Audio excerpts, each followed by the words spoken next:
All right. Here we go. All right. And there we go. Now I can hear myself. Ha! I couldn't hear myself for a moment. Hello, kids. How is everybody doing? I hope you're all doing great. I am here. I'm doing all right.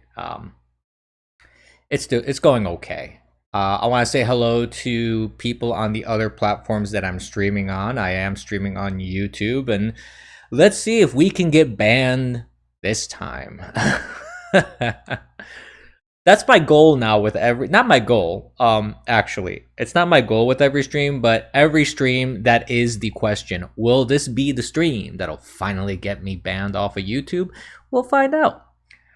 The next one, yeah, I know I'm streaming on DLive. So hi to everybody on DLive if anybody's watching. Hello to you. Let me bring up chat. So anyways, I think streaming is overdue for me. I haven't been on stream in quite a while. And I think it's about time I excuse me, kind of put my 2 cents on some of the news items that are coming down the pipeline here. There's a lot actually to talk about, really, and it's very interesting stuff at the end of the day. Whether you agree with it or not, that's not so much the problem here. It's more like all these news and tidbits are coming out, and there's these other scandalous things that are happening that are just an embarrassment. It's pretty much a huge embarrassment to be an American in this day and age, with everything that's been going down, all the nonsense that you see in the news and such. It's a real shame. But there is a positive, I suppose. The positive is that people are waking up to this more and more and more, and it's very interesting to see that kind of awakening, and see how bad things are, that people are really realizing it. And I'm supposed to have some background music happening here. I don't know if I can hear it.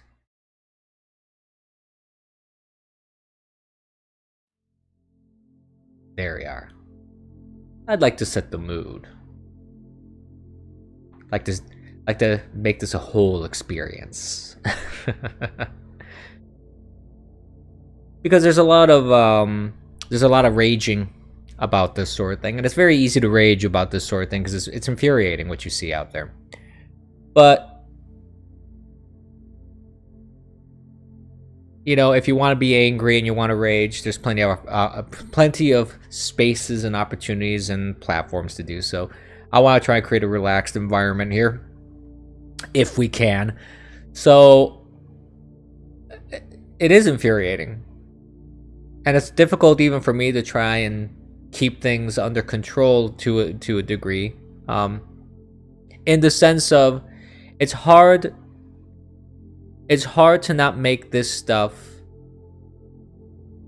get to you, because it's infuriating. As I said, it's just infuriating. So what are we talking about here? What are some of these things that are just getting under your skin, or getting under people's skins? One thing that has been going on right now, that's very much been in the news, is the censorship, not censorship, censorship of one of the most prolific liars of our Congress today, and that's Adam Schiff. a resolution was brought forth on the floor to censure and fine Adam Schiff for his Russia hoax. And in any normal situation, in any normal governmental situation, any normal world that you would live in, first of all, that sort of stuff wouldn't even happen, because it wouldn't reach the point of spending so many millions of dollars, so much being lied about, going on TV day in, day out. Yeah, shifty shift. That's right, Orthodox. How do you even get to that point? But we got to that point and beyond, and we got impeachment, and we got all sorts of insanity that went along with it. So they tried to censure him, the Republicans, on, I don't remember the exact day actually anymore, but that's not really important. The important thing is 20 Republicans, quote unquote Republicans, they pussed out. Yep, they are pussies, and they did not vote to censure Adam Schiff. Then you have one guy in particular. Actually, let me see if I can bring up his name, because it escapes me at the moment.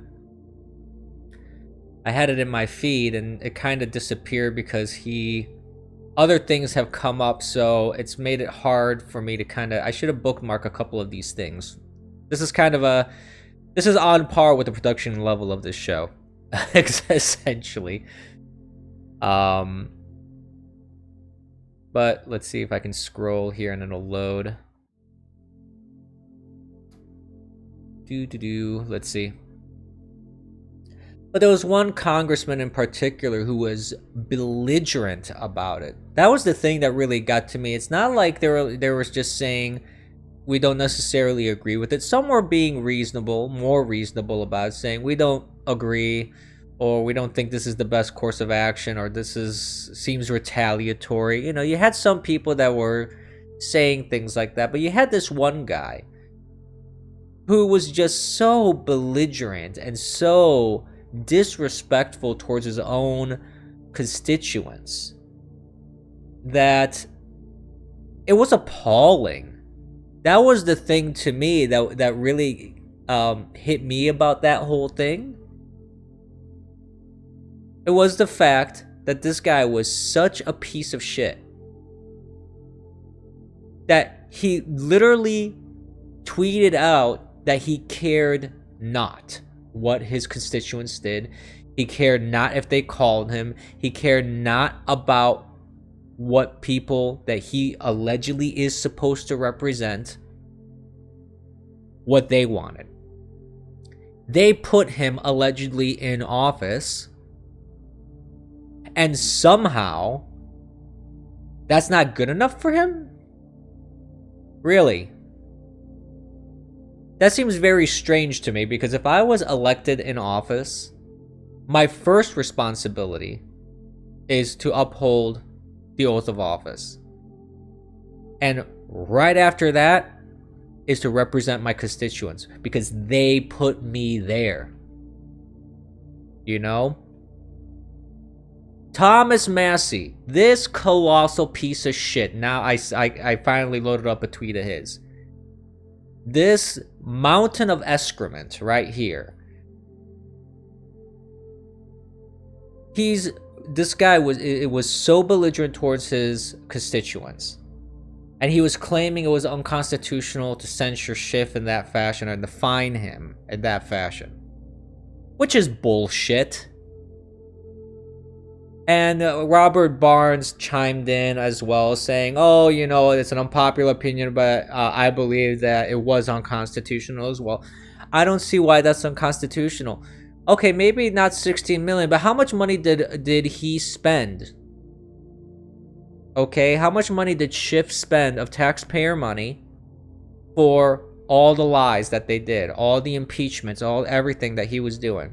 How much money was spent on taxpayer dime? when he was going around on CNN. Every time he was on CNN, he's on taxpayer dime. How much of that time was wasted? And that money that got paid to him, how much of that was wasted on TV lying like the snake that he is? How about we calculate that? How about we calculate the number of man hours that he spent on TV? We calculate the number of tax money spent on the impeachments that he spearheaded. And every time he said he had evidence of the Russia collusion. What about that? What about every violation to his oath of office? You know, how about that? That's what I would do. So if Massey does not like the $16 million, that was my question. Of course, nobody that I tweet ever answers me because I'm a veritable nobody. So someone like Thomas Massey isn't going to waste his time trying to answer me. But I believe I asked him that question. Like, if not 16 million, what's the number then? How much money was wasted? And if I don't remember if I tweeted that exact question or exact wording, but if I didn't, I'm asking Thomas Massey now. Hey, Representative Thomas Massey, how much would be a fair number to you that would equate to the amount of money that's been spent on this entire endeavor by Adam Schiff? I think that's a fair question.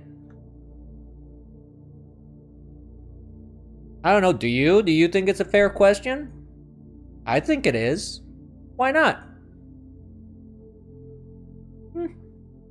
Anyways, the other stuff that's been going on in the news is obviously the Trump indictments. I don't want to spend too much time on this because it's obvious banana republicanism, if that's even a term.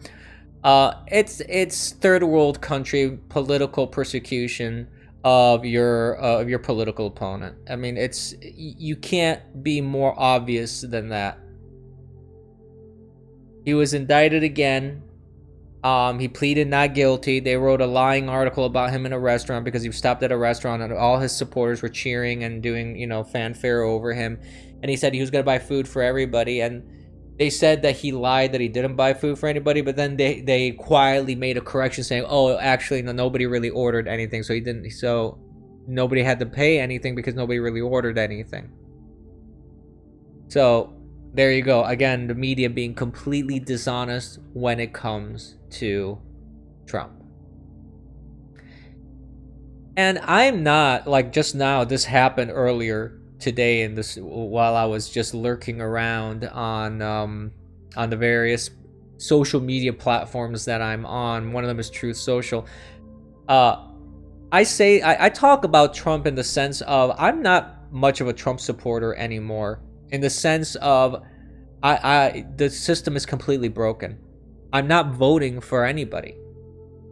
I'm not going to say I'm going to vote for Trump or I'm going to vote for whoever.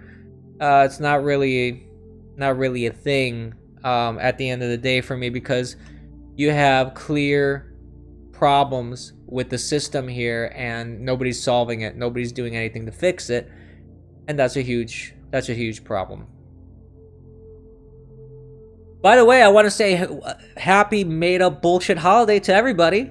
There you go. It's the 19th, and you have this bullshit federal holiday that was just made up for no reason, because apparently the Emancipation Proclamation wasn't enough of a recognition of the end of slavery. They got to make up other shit because they have to cram that stuff down the throat of everybody.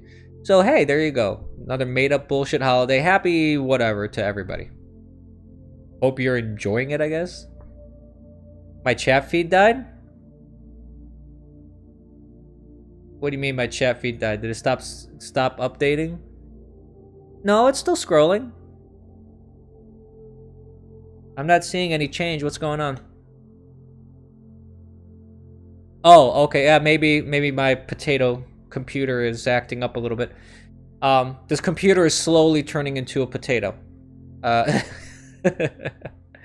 kid you not. Yeah, I guess it might be just how OBS deals with rendering browser stuff. It's goofy. But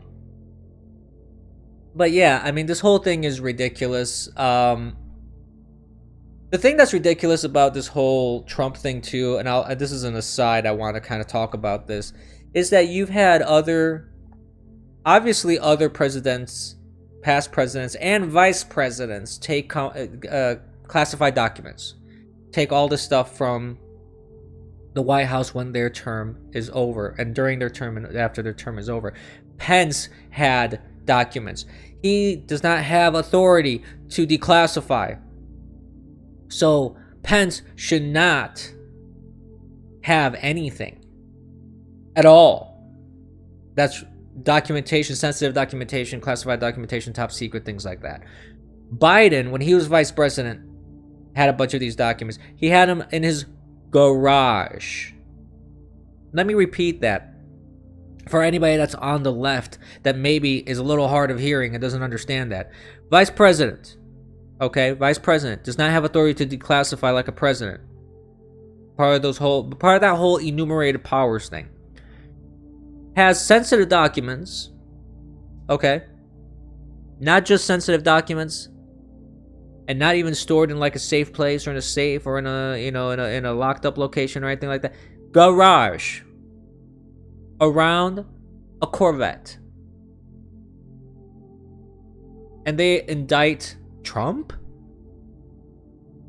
I mean, it's obviously political. They said so themselves, that's their whole goal. These AGs or these district attorneys, whatever, they ran on the platform of, we're gonna get Trump. This is obviously all coordinated. And some people may call me a conspiracy theorist because, they don't want to believe that their government is as corrupt as it is. But it is. And there's plenty of evidence to show the corruption. Look at what the FBI has done. And not even recently. I'm not even talking about recent events. Waco, anybody? Look it up. MK Ultra, anybody? Look it up. CIA, FBI, the three-letter agencies. And now you have military. This came out today, by the way.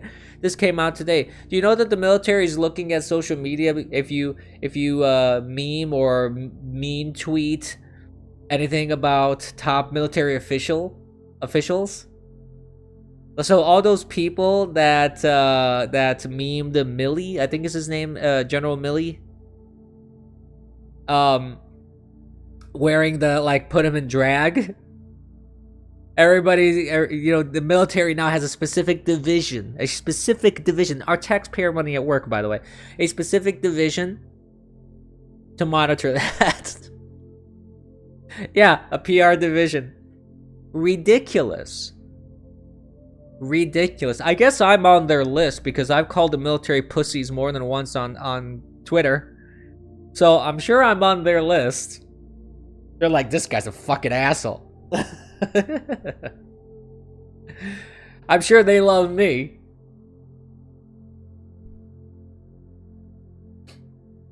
They racked up some serious bills? What do you mean?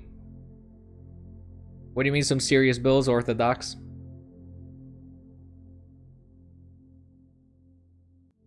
Trump's people racked up serious bills for what, though? What do you mean?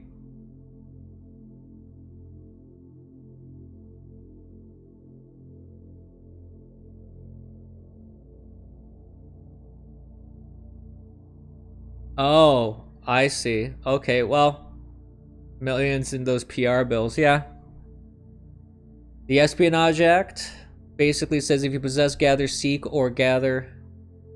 to gather, or was being used as a tool by someone else to do any of that, mens rea be damned, any kind of info about the security of the state, then you are in violation. But except that the president can declassify that stuff. That's the problem, though, is that the president can declassify this information, and he didn't possess, gather, seek to gather for it to be used as a tool by someone else.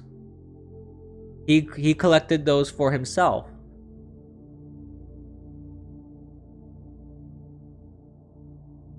Yeah, but they're gonna have to prove that that's what he did, that he got this stuff for that reason, to be used as someone else. where is the evidence that he gathered all this to be used by someone else?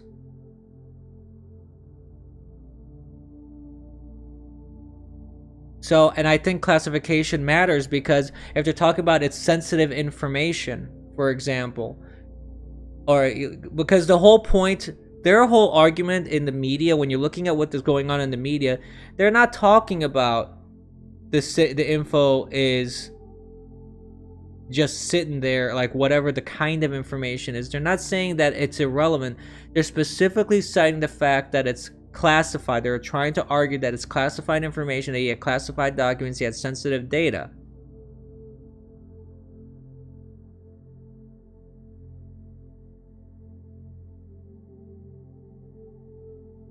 Well, I mean, maybe that could be argued, but because it's shadily, it's vague. You know, because it's vague, I think that it's going to be very difficult for them to prove that.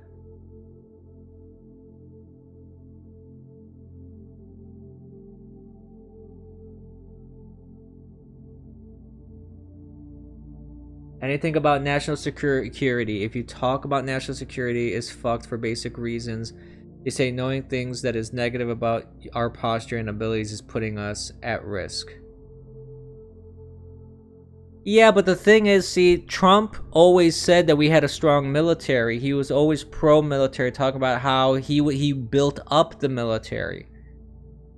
So honestly, again, it's going to be difficult for them to show that he put anybody at risk.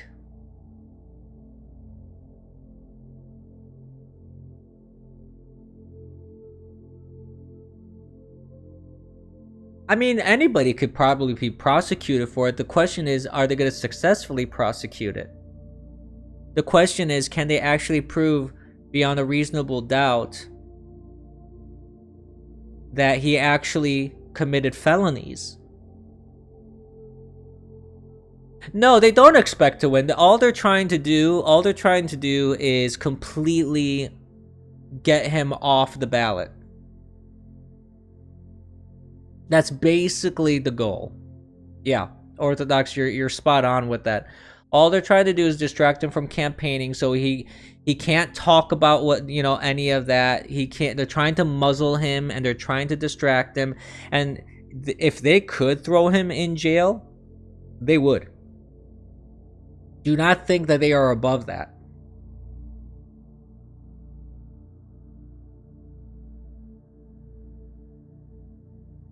Well, yes and no. They can technically mutilate the words until they win, but the thing is, what's probably going to happen is that he's not going to get a fair trial to begin with, anyways.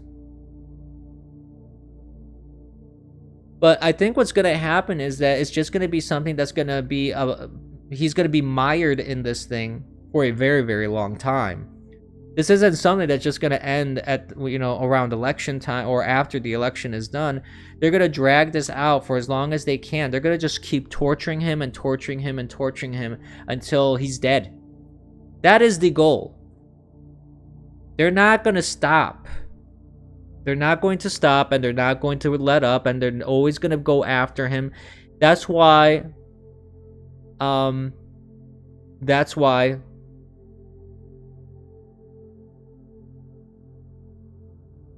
he could show that, actually, last boring stream, even though he was saying it to make us stronger in theory. But he could actually show that it was a campaign rhetoric that he was using, which it's obvious to any human being. Oh, yeah, Cap Poster, for sure he'll use it for his benefit. I don't doubt that. Trump is really good at, while a lot of people say he's not eloquent, Trump is actually very good with communication, whether people agree with that or not. He may not use fanciful words. He may not use like large 20-syllable, you know, Latin scientific terminology for things. He may not use like elegant words. Like his vocabulary may not be like, and it's intentional though, by the way. He may not have a very highfalutin like Harvard philosophy major kind, all those people, English major, those people that use very, very high level English. Like we're talking about those kind of people. He may not use all that. He knows that. He doesn't use it because he communicates on a like person to person level. He doesn't, yes, an extensive vocabulary is the word I was looking for. He doesn't employ an extensive vocabulary because he's talking to his audience. MAGA people in America in general don't understand big words. They don't understand big words, yes. And honestly, even if they did, when someone speaks in big words, they understand it too. There are a lot of people that understand big words, but you sound a bit like a dick. That's the thing. You sound conceited. I know, it's funny. Like, the way he talks is pretty comical in that sense, that he calls everything big, beautiful, fabulous, the biggest, the best, the best. I can't do a good Trump. I should practice, I really should, because it would be funny to be able to imitate Trump. It's not hard to imitate Biden. Oh, come on, Jack. What? Come on, man. We're building a bridge to the moon. Come on. Don't let me get popcorn. Or corn pop. I'm sorry. Corn pop. I'm turning dyslexic. But anyways. Well, he's a marketer. First and foremost. See, you nailed it. You got it. You nailed it right on the head the last boring stream. First and foremost, he's a marketer. That's what he is. Fetterman impression would be good. Fetterman impression is just I gotta like try and listen to him, and the guy just doesn't make any sense. Like his brain is just goo. And the thing that gets me about Fetterman is the fact that people actually voted for someone with brain damage. How do you vote for someone with brain damage seriously? You're at the ballot box. I want to ask Pennsylvanians this. If anybody's in Pennsylvania, please try and answer this for me so I can make it make sense. Let me understand. You're at the ballot box. Your option is someone who's a doctor who, granted, he's a TV personality. Okay. Maybe he's a bit of a snake oil salesman. Okay, I can understand the negative points against the Republican candidate, Dr. Oz. I get that. Okay. But your option is someone who's an actual doctor. Okay, because he is a doctor, right? He got an MD. He practiced. He has some experience with that sort of thing. And then your other choice is dude with brain damage. I'll give you a moment to think about that. Human being with a fully functioning brain. Dude with brain damage.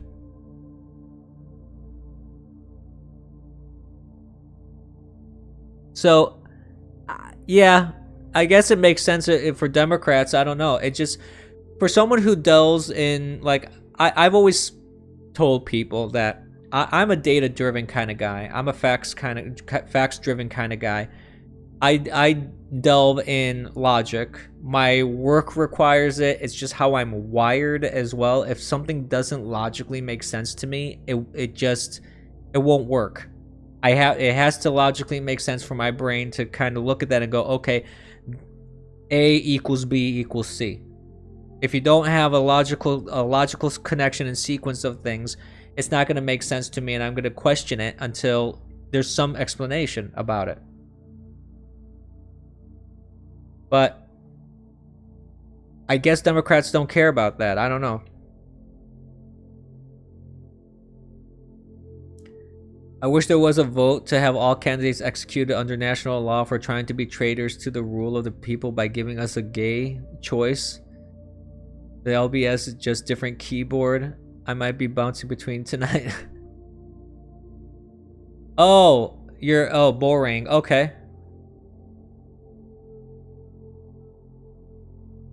It's a secret logic. Orthodox is saying Democrats have a secret logic.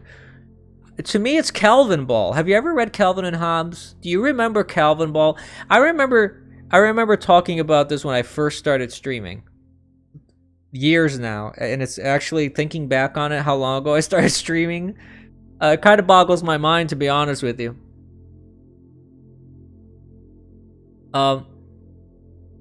Calvin Ball is innocent, yes, but the theory of Calvin Ball was that Calvin can make up any rule he wanted in order to win.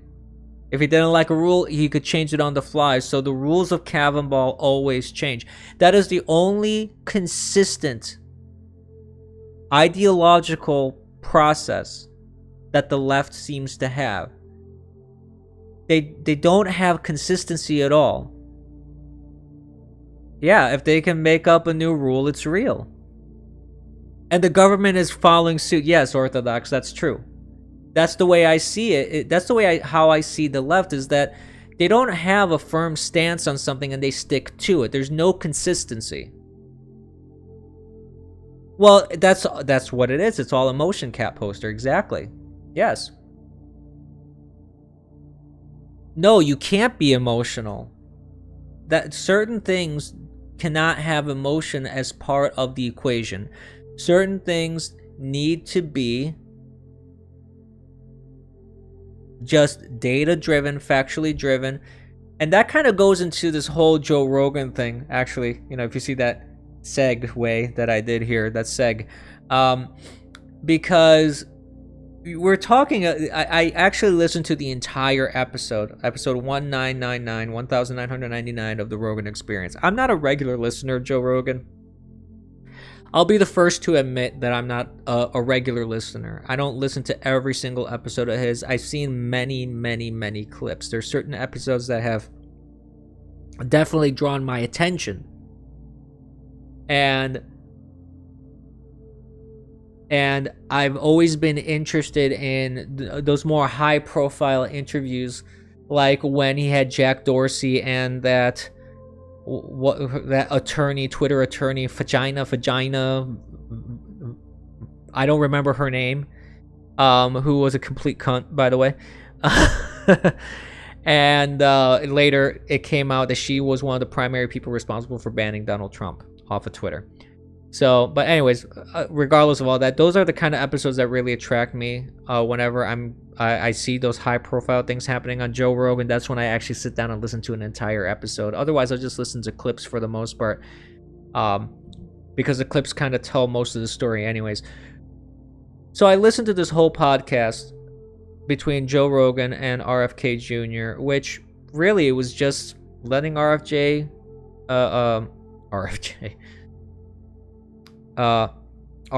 Jr. just speak his mind, speak his thoughts about different subjects. There was some interjection from Joe Rogan about a couple questions that he was asking, but for the most part, he just let the man speak. And it was a very interesting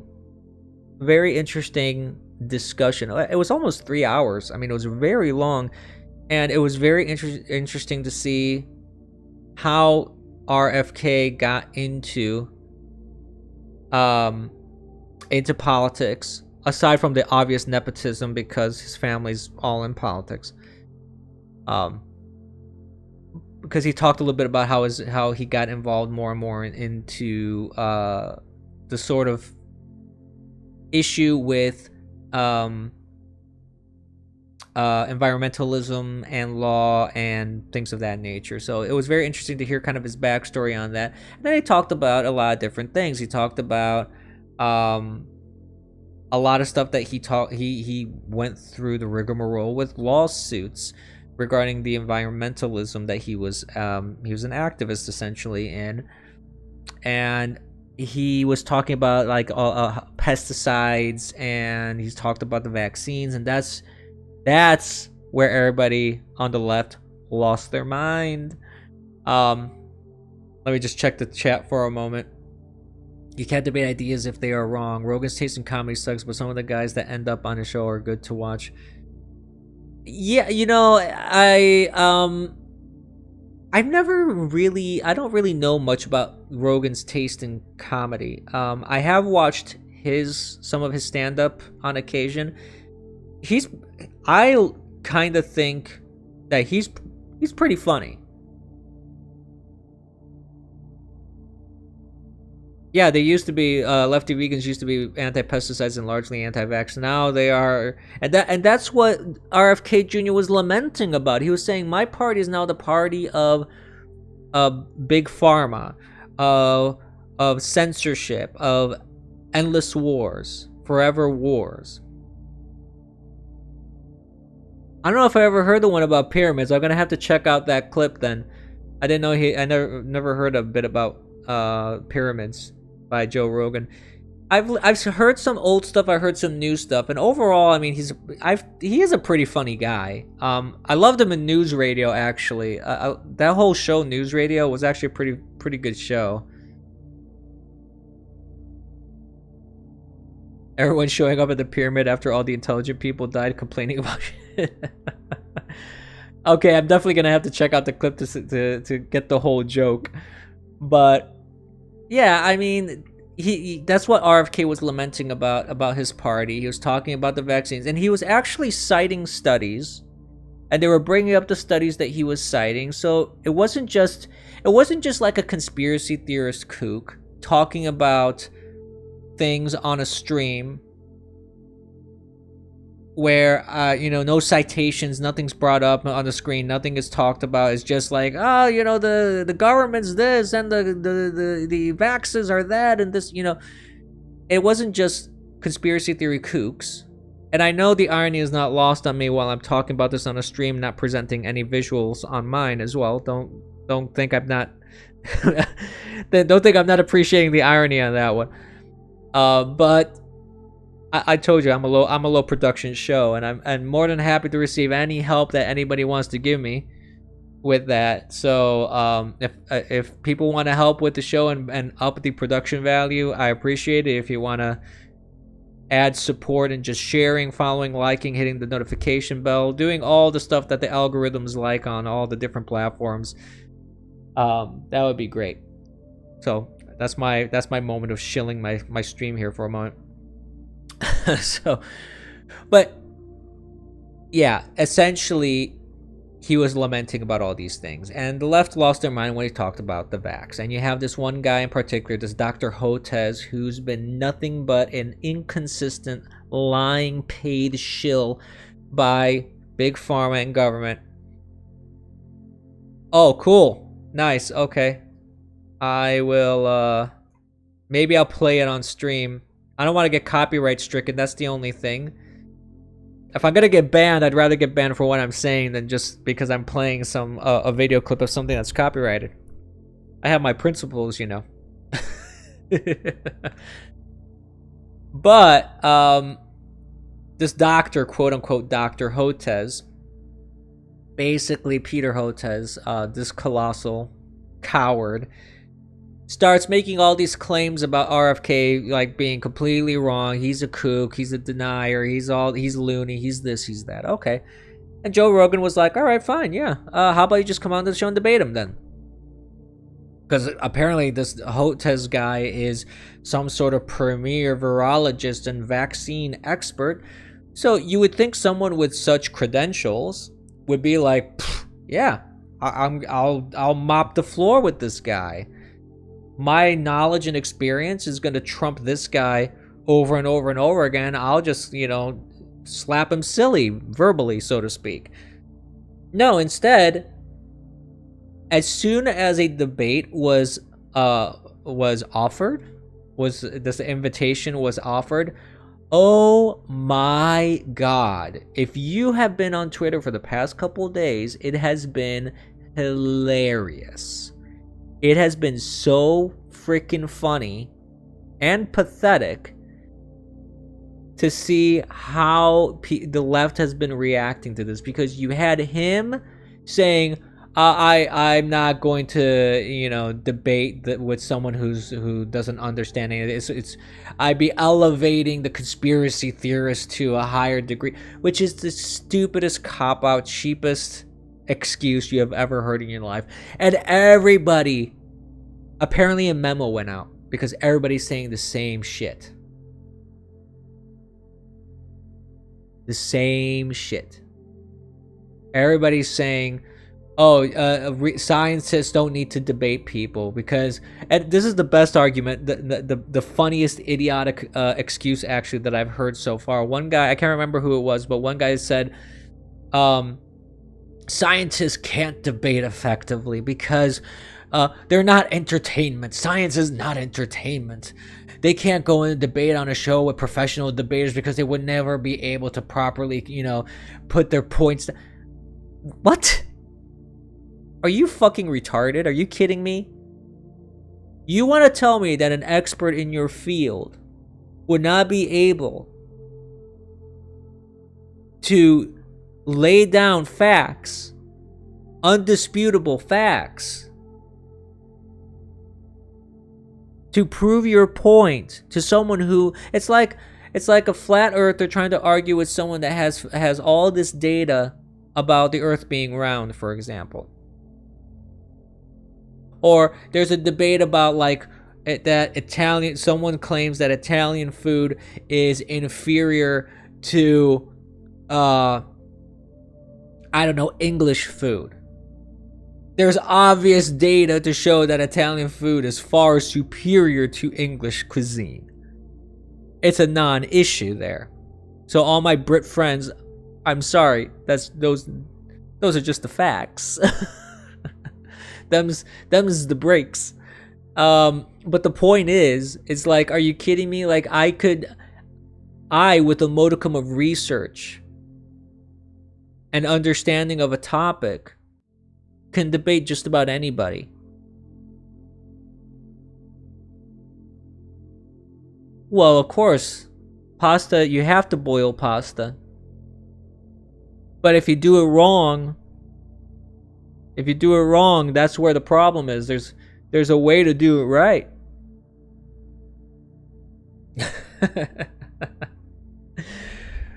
But anyways, and you know what the kicker is of this whole thing? The kicker of this whole thing is this Dr. Peter Hotez. The only reason he got into this whole brouhaha and put the spotlight on himself, he did this intentionally because shortly, within 24 hours, he tweets, "Oh, I'm coming out with a new book." Really? Oh, so now it's all clear. Now it's all, oh, okay, I get it now. So you just created this whole controversy and brouhaha, which, by the way, it wasn't just an invitation to a debate, mind you. It was an invitation where Joe Rogan was going to put money down and say, I will give this amount of money. I think it started at $50,000 or $100,000 or something like that. He's like, I will give you this amount of money to any charity you want to debate. And everybody, all these conservatives, Dave Rubin, all these other people have been piling on to the pot, and it's at 1.5 million now. And it's amazing that at $1.5 million to any charity you want, this guy's still refusing to debate. And the reason why he's refusing to debate is simple. There's two reasons. One, the more he denies this whole debate, the more attention he's getting and the more books he thinks he's gonna sell. He may actually end up selling a lot of books, I don't know. But it's to shill his book. Plain and simple. The other side of that argument is, the other side of that coin is he has no argument. He can't win a debate. He's put himself now in a situation that if he does debate, he's going to fail. Like, if he would have immediately accepted the debate and nobody would have made a brouhaha of it, whether he actually succeeded or failed would have been really a non-issue. Because you wouldn't have had such big expectations and spotlights on it now. Because now you have the Twitterverse split down the middle, where half the people are saying he doesn't need to debate because he's won this debate over and over and over and over on TV, explaining all these things, even though it was never an actual debate. He was just spewing bullshit. But that's the left. The left is saying, oh, no, he's fine. He doesn't need to debate anything. He already proved his point. And people on the right are saying, well, then prove it one more time in a debate. If your argument is so sound, prove it. But facts, data, reality, and science aren't on his side. That's the other reason. Yeah, everyone who confessed about his superiority can't then be proven wrong after. Exactly. So now, that's the issue now. That's the problem that he put himself in now. And I mean, it's not necessarily a problem because he could just keep refusing. It doesn't matter at the end of the day whether he actually does it or not. But now it's impossible for him to do it and do it fairly. And the funny thing is that RFK Jr. actually said that happens often to him, where people say that they're either going to debate him, they outright refuse to debate him, or they say that they will debate him and they're no-shows. They won't do it. So it's actually kind of funny that he pretty much indirectly predicted yet another situation of that kind. So, yeah, that's where we're at when it comes to that whole nonsense. And then you have people going to this doctor's house asking him, like, why won't you debate? Why won't you debate? And he's like, oh, people are coming to my house. Boo-hoo-hoo. People are harassing me. Boo-hoo-hoo. But he was perfectly okay with people losing their fucking jobs over the jab and not wearing masks and not getting the vax. He was perfectly okay with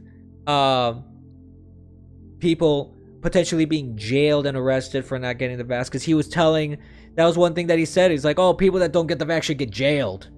Yeah, they should be jailed. The fucking bastards, you know. Okay, he didn't say the fucking bastards, I embellished. But the point is, that's what he said. He wanted no vaxxers to go to jail. And he's making money off of all this stuff too.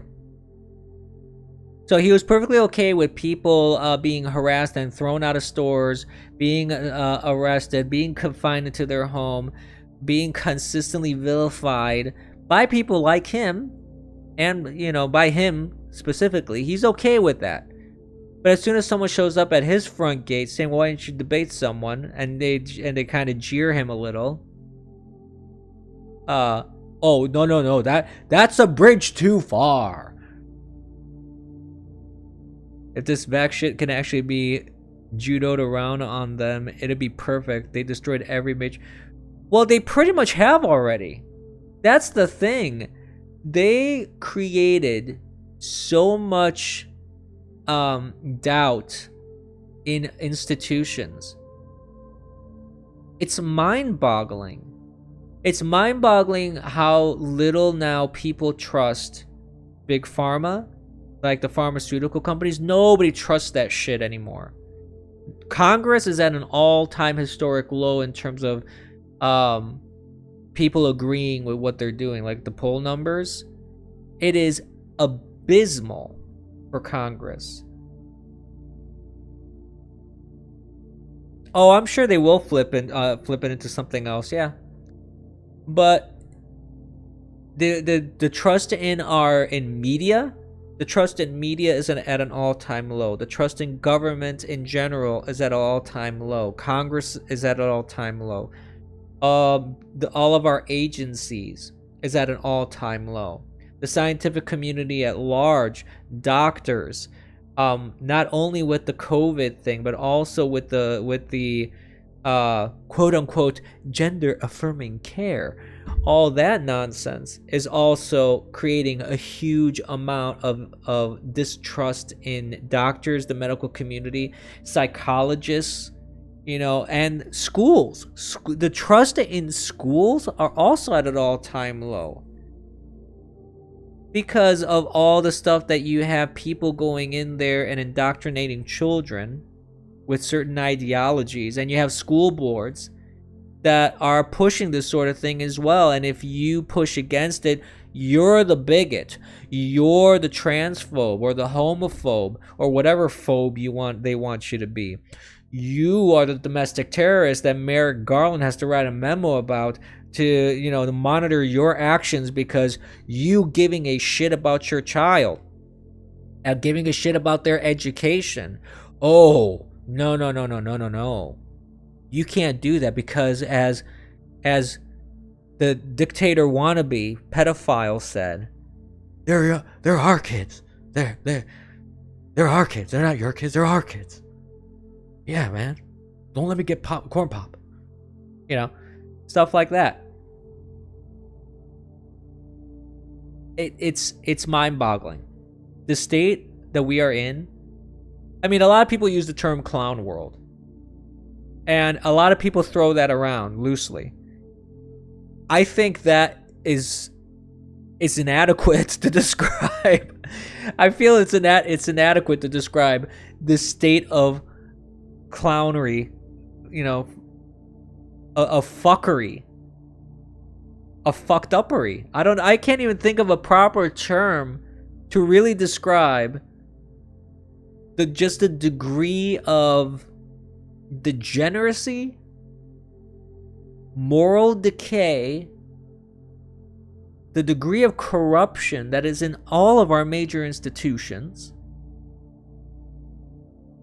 It's embarrassing. Like I said at the beginning of the stream, it's embarrassing. That's why on my background in my stream I have that our country died in 2021. On January 6th, when this pedophile dementia patient was installed as president,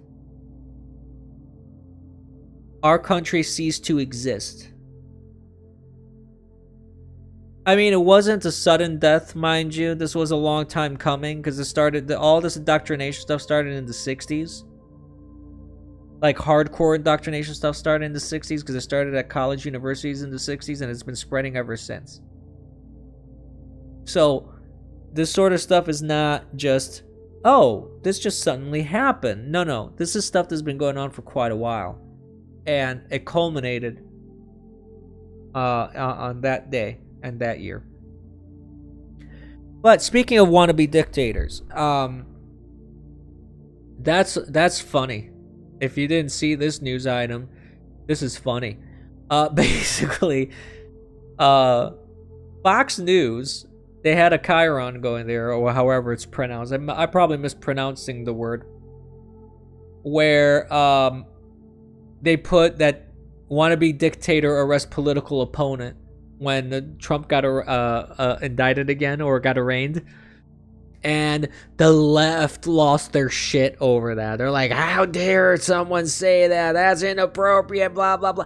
But all the stuff that he said against Trump for 4 fucking years, actually more than 4 years before that, when he came down the escalator.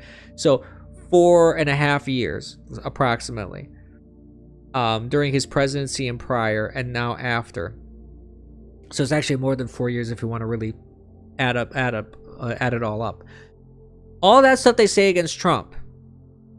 Oh, that's not inappropriate, right? Calling him Hitler, an orange dictator, all that stuff is perfectly okay. You can call Trump an orange dictator. You can call him every word in the book. You can claim every crime. You can call him a rapist. You can call him a thief. You can call him a thug. You can call him a dictator. You can call him, whatever. Any name that they threw at Trump was perfectly okay. But when a news organization, and they did this on CNN, mind you. Okay, they said this shit on CNN. They said this shit on MSNBC. They said this shit on every ABC, CBS. The View, all that kind of stuff, whatever. They call him racist. They call him whatever. That's perfectly acceptable in every single channel and news media outlet on the left. The right does it once. Oh my God. It's kind of like that scene from My Cousin Vinny at the end If you haven't seen it, I don't want to spoil it, but at the end, they're driving in the car, and you know, Marisa Tomei is like, oh, you know, maybe you're gonna need help with every case that you do. Oh my god, what a fucking nightmare! You know,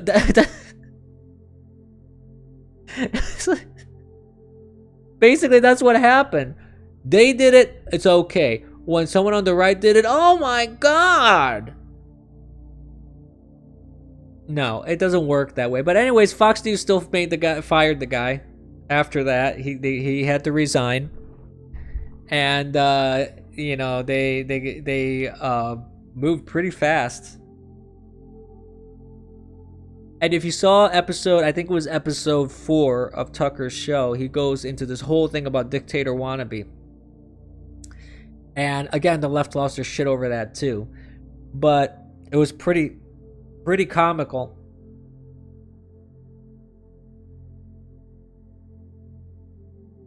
Being a bitch has the same DVR recording of video from like it's a good movie. It's actually a really good movie. I actually really enjoy watching My Cousin Vinny. I'll admit it. It's a pretty fucking funny movie, and it's well written. One of the few times Hollywood produced something that's worth watching. And Joe Pesci is actually pretty funny in it.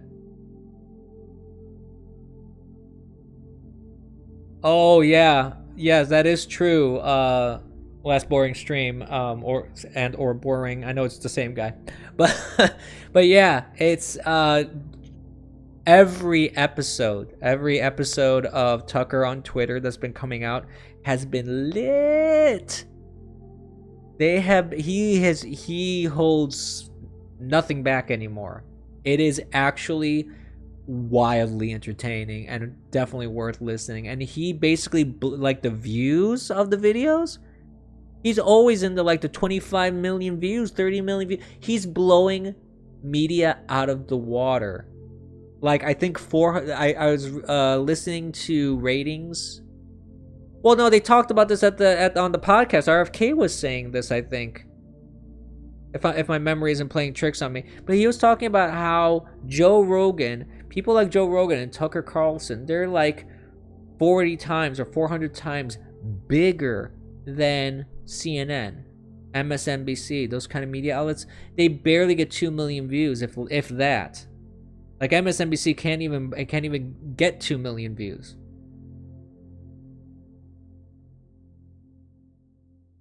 So it's pretty interesting.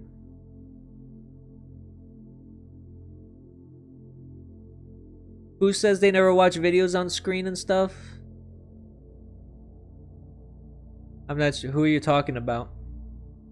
But let's look at the chat here for a moment. Strange because it's basically the same over here because we have the same masters, but on the surface everything appears totally fine and well, which makes me think that there is some kind of hard to pinpoint balance going on that might be counterintuitive.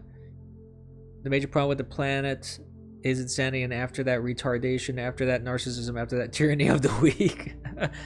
Yeah, that pretty much sums it up. But it's seeping into the real world too. So, Cat Poster, you're in Canada then, I'm assuming. You're in Leaf Country? The Leaf Country? That's what I'm assuming. Oh, Tucker says he doesn't watch any TV or really any video. Oh, oh, jeez. You are in a paused country, my friend, Cat Poster.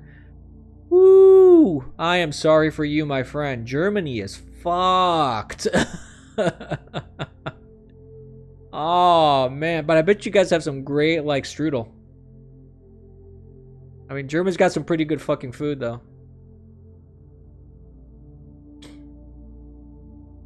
It is, and it isn't? I'm actually interested in hearing about this. Why would you say that not for long? Orthodox, and why would you say that it is but it isn't? Because from what I've seen, Germany has been really well. First of all, and correct me if I'm wrong, because I may be wrong on this, you know, because I don't live there, I don't know. USA hegemony is not sustainable. At least they boil their taters better than the English. The thing is, we don't need the government, which showed last election when they couldn't get an agreement and there was no parliament for a few weeks. Well, okay, that's a fair point. And when the government leaves Germans alone, they do well. Okay, fair points. I can give you those. My question to you is this, Cat Poster, for someone who's actually German and lives there. How, I mean, economically, this is the question that I've always had. The fact that Germany and to a degree France are pretty much carrying the entire economic load of Europe. Like, how is that sustainable? It would seem to me that the German economy is really taxed and stressed because it basically has to sustain the economies of all these other countries that just aren't paying into the system, so to speak. They're just like monkeys on the German back.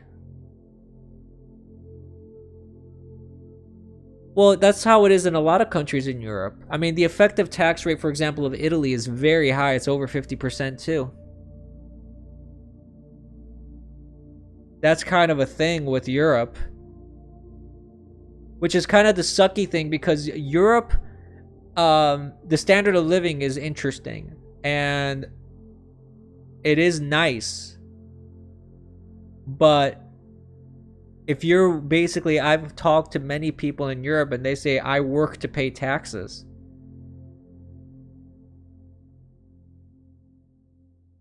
It's a high performance economy. So it can actually have all these monkeys on their back, and long term that's sustainable?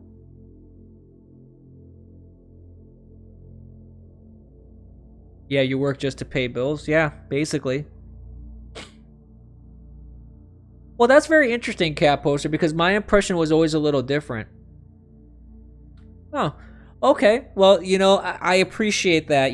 That changes my perspective a little bit about Germany and the economy, because I've always felt that the euro was artificially propped up. Yeah, I mean, that's kind of where we get part of our work ethic in the United States. Yeah. I mean, we don't take it to the degree of Germans probably, but there is this Protestant work ethic in the United States that come from the English and German immigrants back in the day. But see, I've always been surprised about how the euro has always been so like difficult for the dollar to surpass, because once the euro came in. And I'm sure people listening in here are like, why are we talking about euros and dollars now? I thought we were talking about some more interesting stuff. Actually, I find this stuff rather interesting. I know it might be boring, but it's actually very interesting to me, because the euro has never made a whole lot of sense to me. And I feel that even though it's a strong currency, I feel that it's artificially propped up. And the fact that you have like all these economic problems based off of that, like that's why you had Brexit. Part of it was because of the trade agreements and all these kind of things too, the economics of it. Boring, you say? Yeah. But I just always found that interesting, that's all. And that's very interesting to know. Like, I didn't realize the euro is just to bind nations in your gay little club.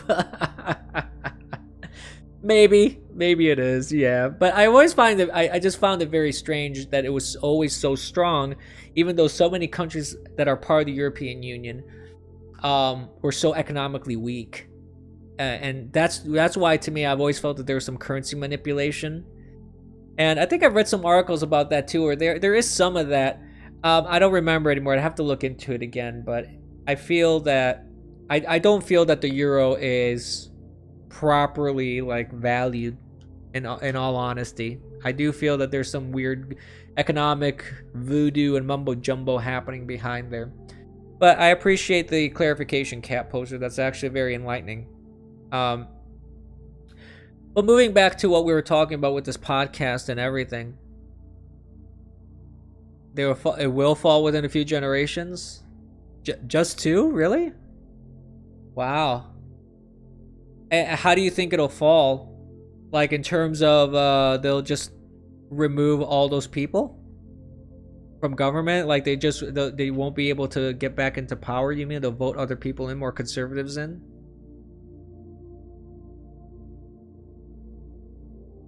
Because that would create a huge shift in Europe. Actually, like if Germany went conservative, you would have a crazy shift in the power balance in Germany.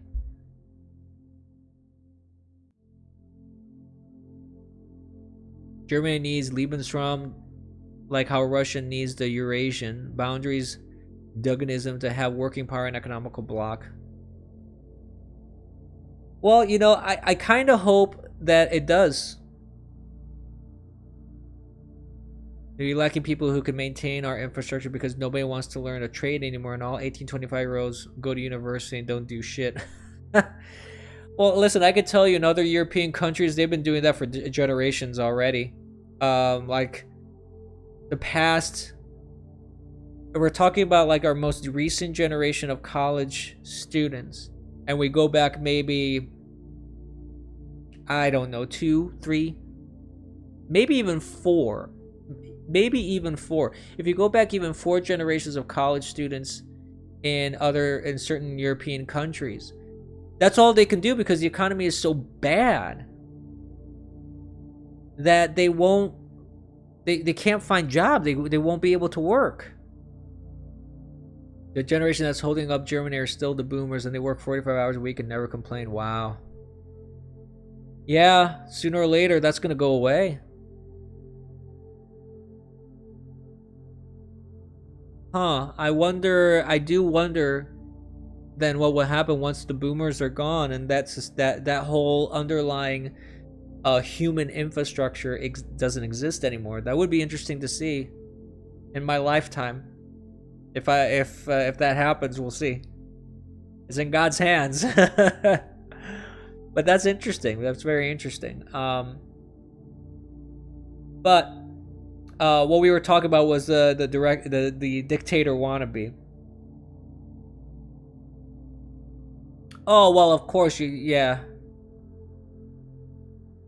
That's the other thing that I just don't get. Cap poster. All the migrants that they've imported into Europe. It's destroying communities. Crime has gone up. Sweden, was it Sweden? No, not Sweden. No, yeah, Sweden. Sweden became like the rape capital of Europe. I don't know if it still is, but a couple years ago, at least when I started streaming, the stats showed a huge increase and that sort of thing. It was ridiculous. But yeah, everybody really had a big beef.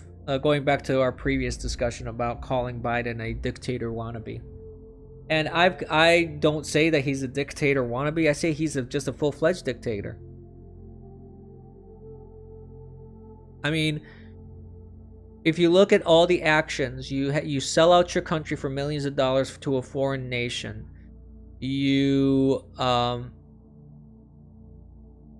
don't even know if we have that hegemony. I'm probably mispronouncing that word.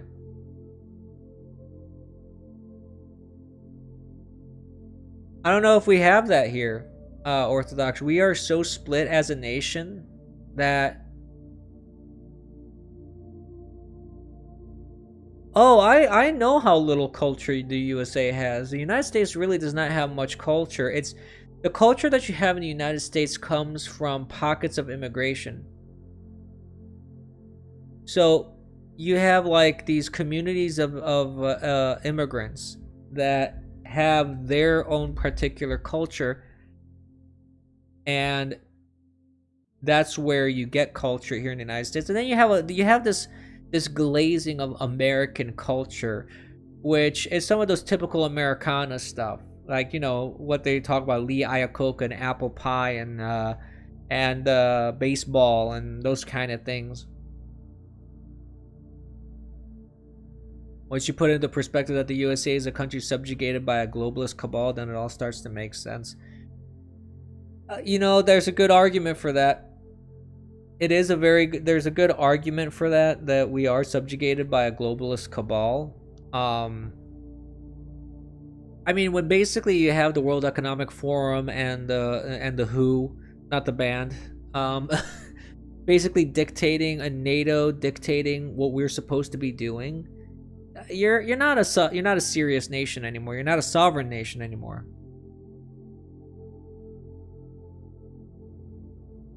You're talking about family, community focused regions where people cooperate. Oh, that is few and far in between. That is definitely few and far between in this day and age. You don't really have that kind of close-knit community anymore. It's been discouraged for a very, very long time here in the United States in favor of individualism. So I can see how the more that is dismantled, like the more these communities start breaking apart, the more problems we're going to have in our country. You may be onto something there, Orthodox. You think Europe has more of that? It's just ingrained as part of why they have such a high standard of living. Yeah. I mean, in a way, it is. I mean, I can tell you from just personal experience without going into any details that, yeah, there is more of that in Europe.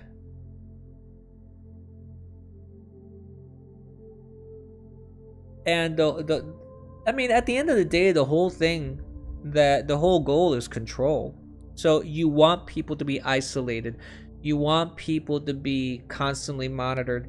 You want people to be downtrodden, depressed, struggling to go paycheck to paycheck. You want people to be distracted and unfocused. And you don't want people to work together and form a large, powerful community. That's why when the Tea Party became a thing, it scared the ever-living shit out of the left. And then when the Tea Party waned, and now you have MAGA and you have all these other very conservative movements, it scares the shit out of them because they want the opposite. They don't want the right coming together. They don't want conservatives coming together. I mean, they don't even necessarily, like, all they care about is what they want. Yeah.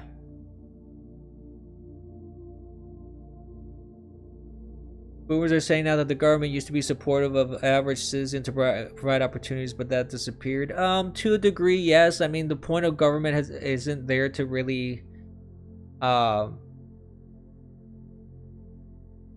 it's not supposed to be mommy and daddy.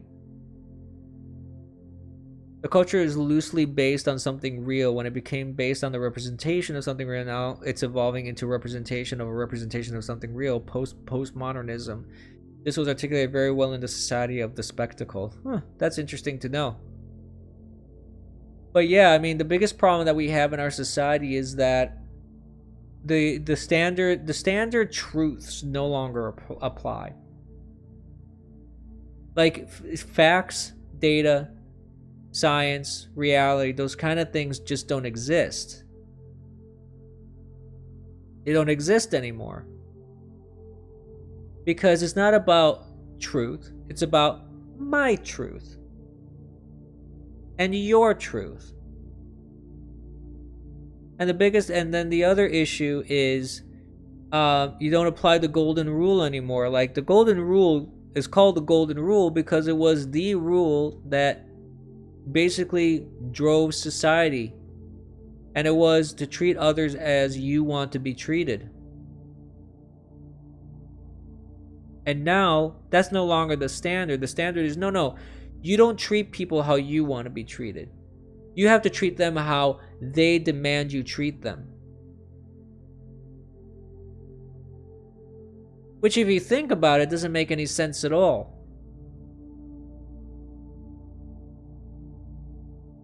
Why should I be forced to treat you in a way that is antithetical to everything that makes sense. For example, like saying that you're a woman when you're a man, or you making up linguistic pronouns that don't exist because for some reason you can't make up your mind what you want to be referred to as, and now all of a sudden I gotta change my way of speaking to you. No. Oh, absolutely, it's a form of demoralization, friend. Absolutely.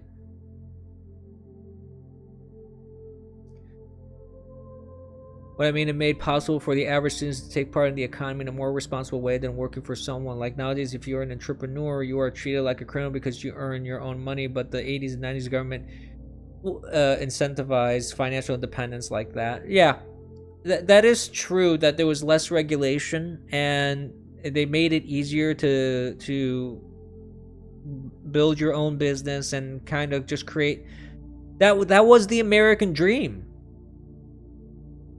That right there was essentially the American dream, that you could come to this country and with a little hard work and elbow grease and with the opportunities afforded to you, you could make a living for yourself, and the next generation could make a better living and then a better living and a better living. Simple. The American dream is dead. It's absolutely dead. That's the problem.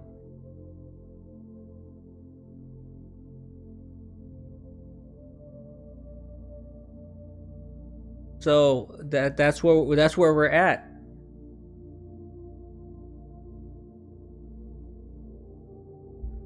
Yeah, there's no such thing as the American dream anymore. Like,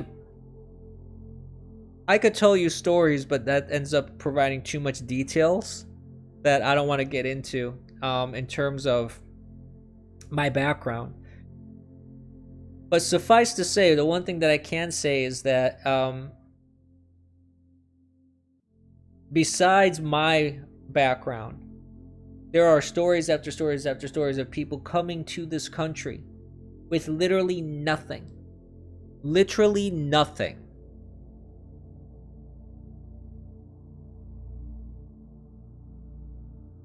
And you could come to this country and it was the land of milk and honey, and that you could make a life for yourself and work.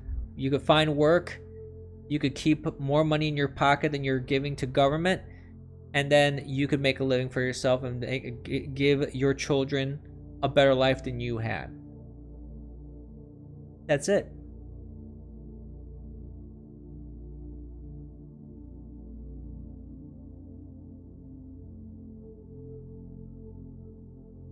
You are the product of 4 generations, all grown in the illusory Oz world made by Jews to suck your life. Maybe, I don't know. I would have to see the evidence of that, but I mean, the point is that this country, you have people like from World War II, for example, on Sebastian Gorka, Seb Gorka's show, I think on Newsmax or whatever. He was doing an interview, and he was interviewing a person from World War II, a soldier, a guy that served during World War II. Excuse me. And the guy was crying. And I've seen other videos of these World War II veterans that are still alive today, which there's not going to be much of them alive for much longer. But you had these guys that served in World War II crying, saying, our fellow soldiers, our brothers, they fell, they spilled blood and fought. For what? For this? They didn't fight for this.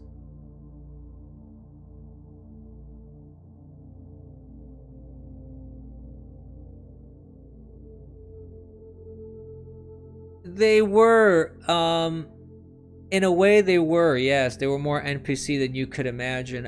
In a way, I agree with that because, just if you look at the propaganda cartoons by Warner Brothers and all the propaganda at the time, against the Hitler and everything. Oh yes, and against the Japanese and Mussolini, there was a huge amount of propaganda, and these people didn't have resources to do research independently. They didn't have the technology that we have today that could go like, are the Japanese really as bad as people say? Like, are the Germans really as bad as people say? You don't have what you have now.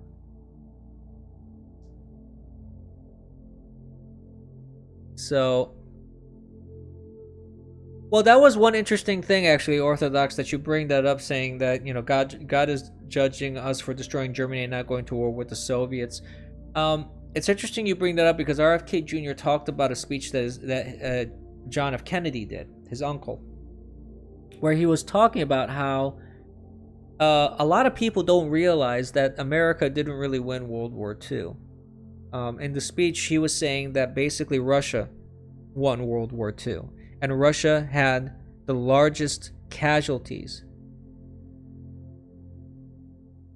during World War II. I think they lost like 7 million people, something like that. I don't remember the exact number, but Russians definitely had the largest amount of casualties of soldiers and civilians compared to everybody else during World War II. And they had entire cities decimated.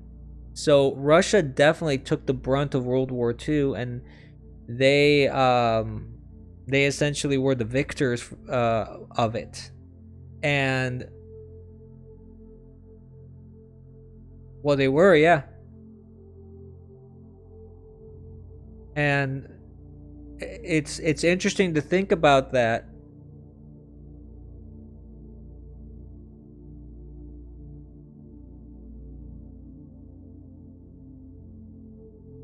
The whole point was to stop Germany from annexing half of Europe. I know.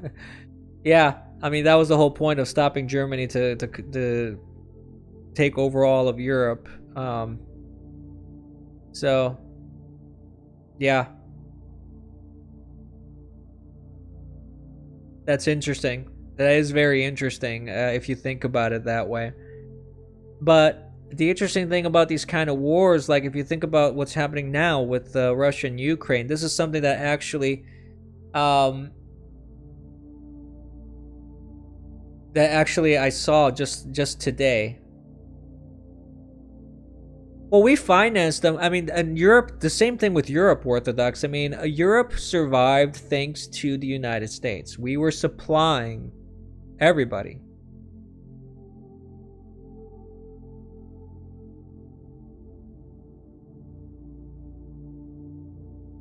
So,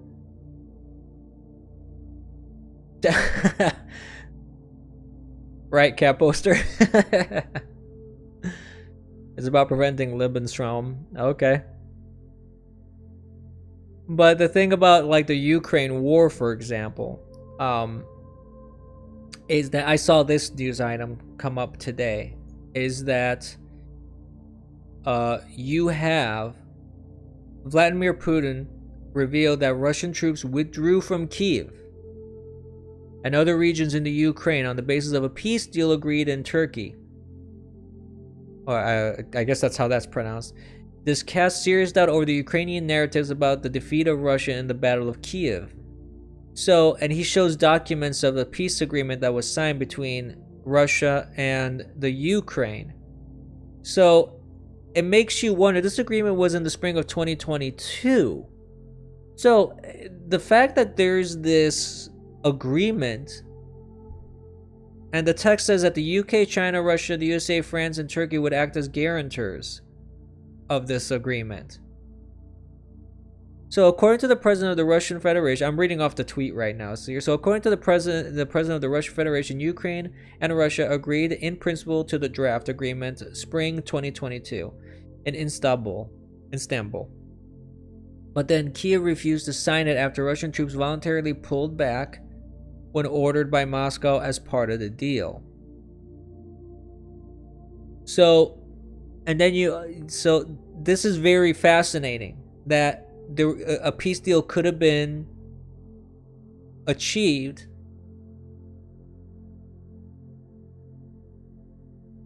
And it seems like Ukraine decided to keep going with the war.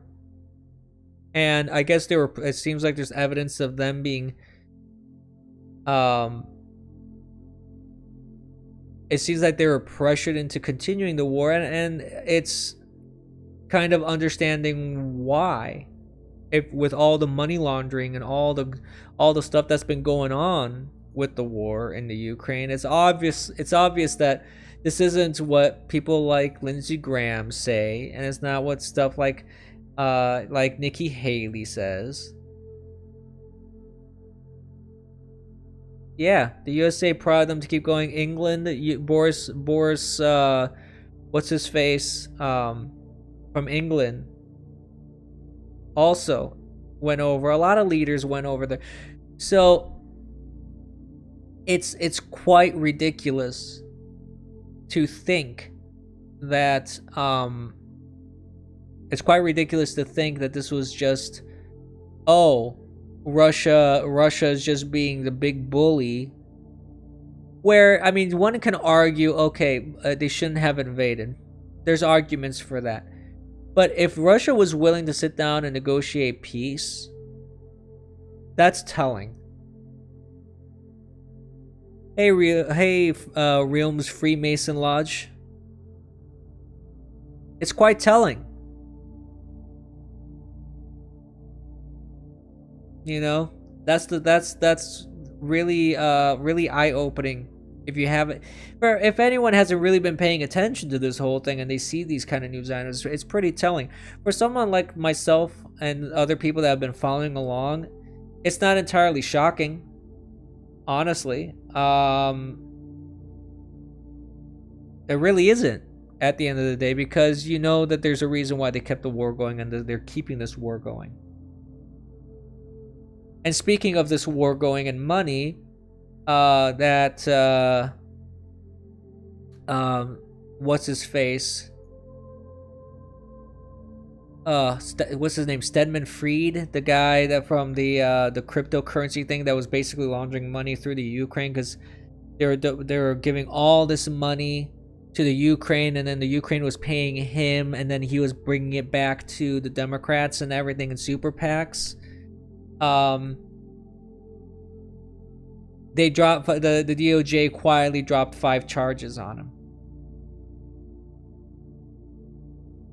No, he's that Jewish guy, Fried, Fried, the guy with the crazy curly hair. That was the cryptocurrency guy.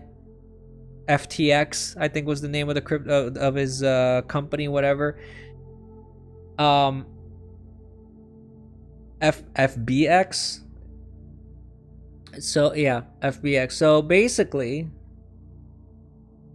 yeah, that asshole. No, it's FTX. It's FTX. Yeah. That asshole.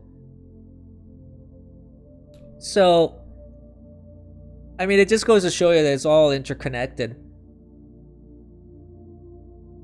It really is, and it's unfortunate that it is. But again, that's the world we live in right now.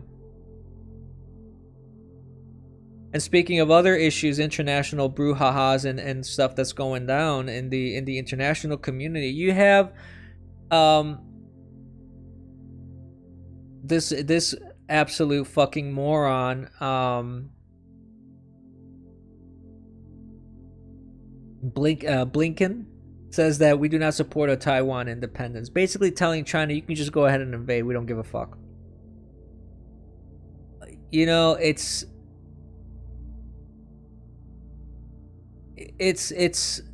so terrible for the people of Taiwan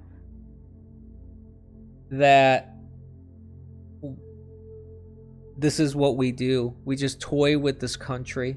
The United States toys with countries like this and puts them at huge risk. The United States should not be involved in any of this kind of stuff. They shouldn't be making declarations of this kind. Actually, maybe the wisest thing is not to make a declaration at all. Just stay the fuck out of it. But of course, you know,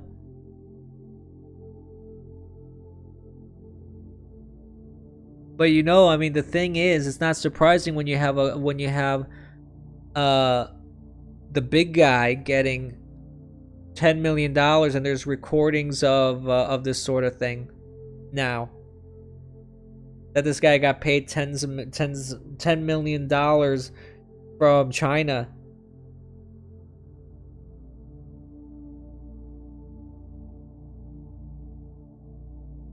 So it's not shocking. I mean, it takes a lot to shock me nowadays, in all honesty.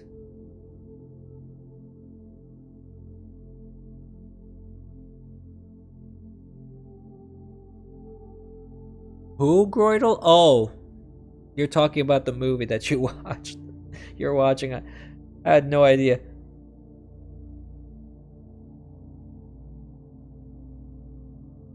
I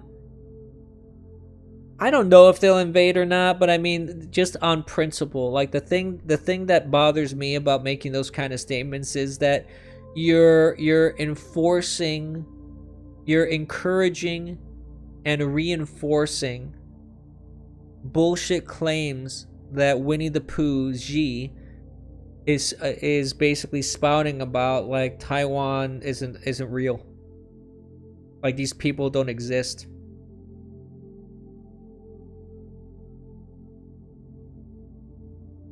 So it's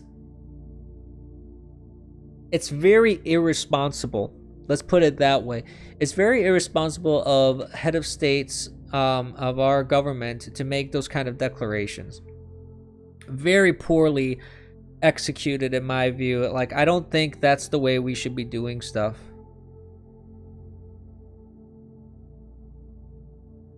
Simply put. But what else is there to talk about in the news? Goodness. Apart from this whole like ridiculous Pride Month thing, speaking of degeneracy and being an embarrassment, another embarrassment was what happened during first of all, the fact that we even had our White House hosting a Pride event. The government shouldn't be involved in that shit. Again, why is the government even doing this shit to begin with? Violating our flag rules of how you put flags up in our government, that the United States flag is supposed to be the flag that's front and center. Instead, what do? They put the pride flag up there, front and center. And then you have people walking around topless and half nude and things like that. It just the typical shit that you see at pride shows, where people are walking around naked in front of kids and all that kind of stuff. All that nonsense that you always see every year, every Pride Month, every drag show, for the most part, like all these kind of things that you see constantly. What do? They do that at the White House. And it's kind of funny because the trans that did it, walked around topless basically, tried to spin it. First, I mean, they did apologize, but they tried to spin it by saying, oh, well then if you have a problem with my breast, aren't you saying that I'm actually a real woman then? No. It's not your breast that's the problem. It's your behavior. It's that you decided to stroll around and the women that cut their breast off with and showed they were showing their zipper scars basically. That's the problem. You're at the White House. How about you show a little bit of fucking respect for the place that you're at, and understand the gravitas of where you're at, and understand that for that building to stand right there, and for that government to, even as shitty as this government is, for that government to be around, how many people had to sacrifice to be there? It's the disrespect. I don't give a shit about your fake tits. And I don't give a shit about the women who removed are basically showing their tits, but they don't have any actual fat behind it because it was all removed. That was a while ago. Oh, that's he was responding to the Twitter link. My bad. I thought he was talking about me, but that's the problem that I have. Male or female, it doesn't matter to me. That's not the issue. Fake tits or not fake tits is not the issue. Things are really going off the rails. They really are. I mean, this administration, if you want to even call it an administration, this whole thing, this regime is quickly losing control of narratives. The economy is just an absolute disaster. There are a lot of stupid bad things that are happening right now, and a lot of it's, this is the thing, a lot of it's preventable.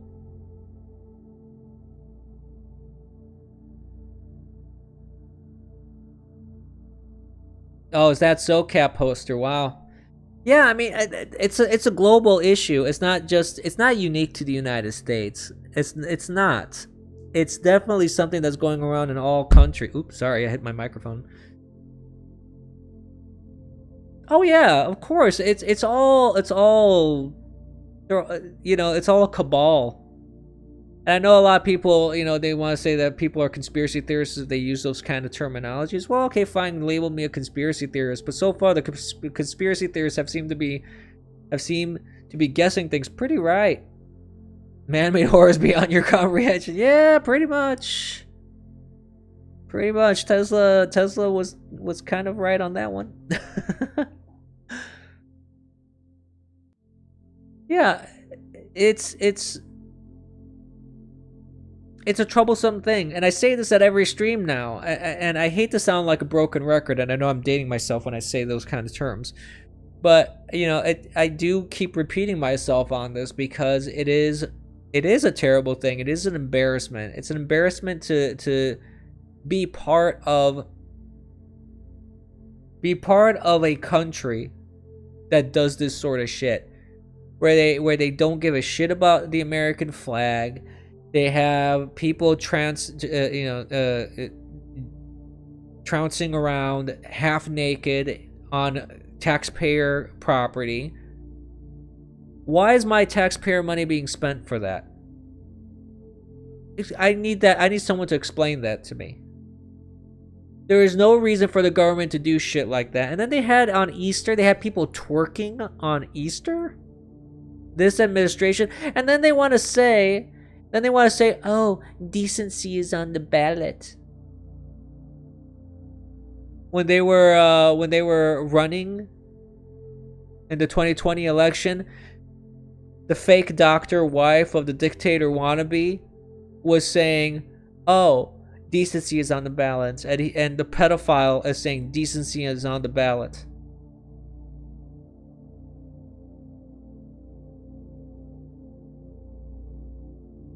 Give me a break. Give me a fucking break. What's decent about that? Nothing. That's what's decent about that. Oh, it's a shit show, folks. Anyways, I've actually been streaming for about an hour and 40 minutes now. So, we can take a quick look to see if there's anything new in the news feed here, and if there's anything interesting. Oh yeah, Mike Pence. Why is he trending?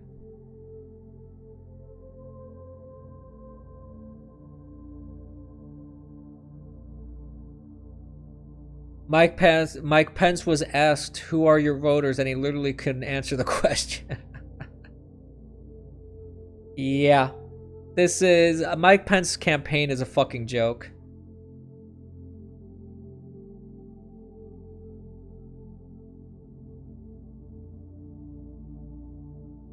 It's pretty sad, really. In all honesty, the fact that this guy thinks he has a chance in hell to do anything is ridiculous. This guy is a piece of shit traitor. That's what he is, and he should be treated as such.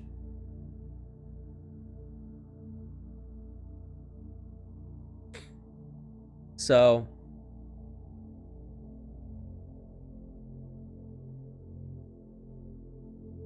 anyways, I think that on this lovely note, I want to see if I can find something positive to end the stream on. I mean, I hate being all doom and gloom. Oh, you know, whoa, pathos. The end is nigh kind of stream. And then you have to end on that. I really don't want to do that. But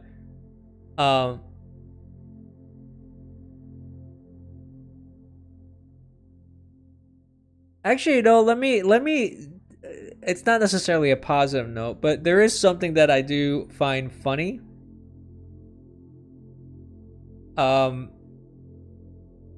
I don't know if people have seen this, but every so often I've seen some of this nonsense come up on my Twitter where people are arguing that Gwen Stacy is trans, the character from the Spider-Man universe, right? Because there's this Spider-Gwen, or Ghost Spider. They used to call her, she was called Spider-Gwen. I don't know when they started calling her Ghost Spider. That's new to me. And maybe it's because I never read that shit. So, it doesn't feel that way, Cat Poster. Well, I'm glad to hear that, because I really, that's one of the reasons why I stopped streaming, to be honest with you, because I felt that every stream that I was doing, I was just pissed off and angry, and everything was doom and gloom. And I was like, well, why would someone want to listen to me just bitch and moan for about 2 hours? You know, it doesn't make a whole lot of sense to me. Like, I don't know if I would want to listen to myself bitch and moan for 2 hours, even though I'm forced to, because, you know, my ears are connected to my head here. But I mean, the point is, I always felt like I want to try and at least provide something positive, some message, some inspiration, something, anything, just something fun, some entertainment at least, you know, at least entertain people while I'm bitching and moaning.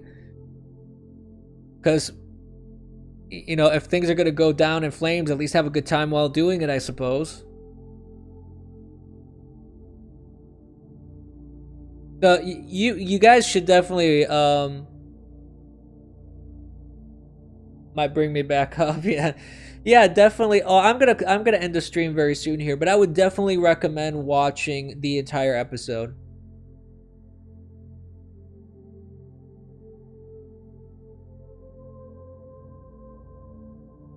Yeah, I mean, I didn't have much prepared this time, I admit, friend. And you know what? I will try and do that next time. Have some more materials prepped, because I do have I have done that with screen share and bring articles and tweets up and things like that. I'll try and do that next time, and maybe I can start doing streams more regularly again. I feel like now is kind of an apropos time for me to get back into it, even though I am so fucking busy as hell. It's not even funny. So I don't know if I'm gonna keep doing the Mondays. Maybe I could switch them over to every Tuesday. Just do a weekly wrap up of news on Tuesdays, because that's the only time really that I have right now. Because believe it or not, I'm so fucking busy, it's not even funny. You don't need game production values, just do whatever works. Well, I mean, I do think that having something to look at is at least, yeah. I see what you mean, friend, and I see what you mean also boring. Like, I don't have a high production value on my show. It's me just rambling, and, you know, I hope that people do appreciate it. So, the best way to show your appreciation is to share it. So it makes my time worthwhile and your time worthwhile listening to it as well. But oh yeah, I was talking about the trans thing with Spider-Gwen.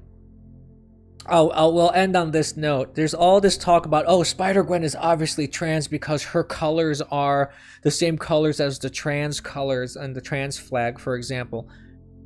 What? What the fuck is that?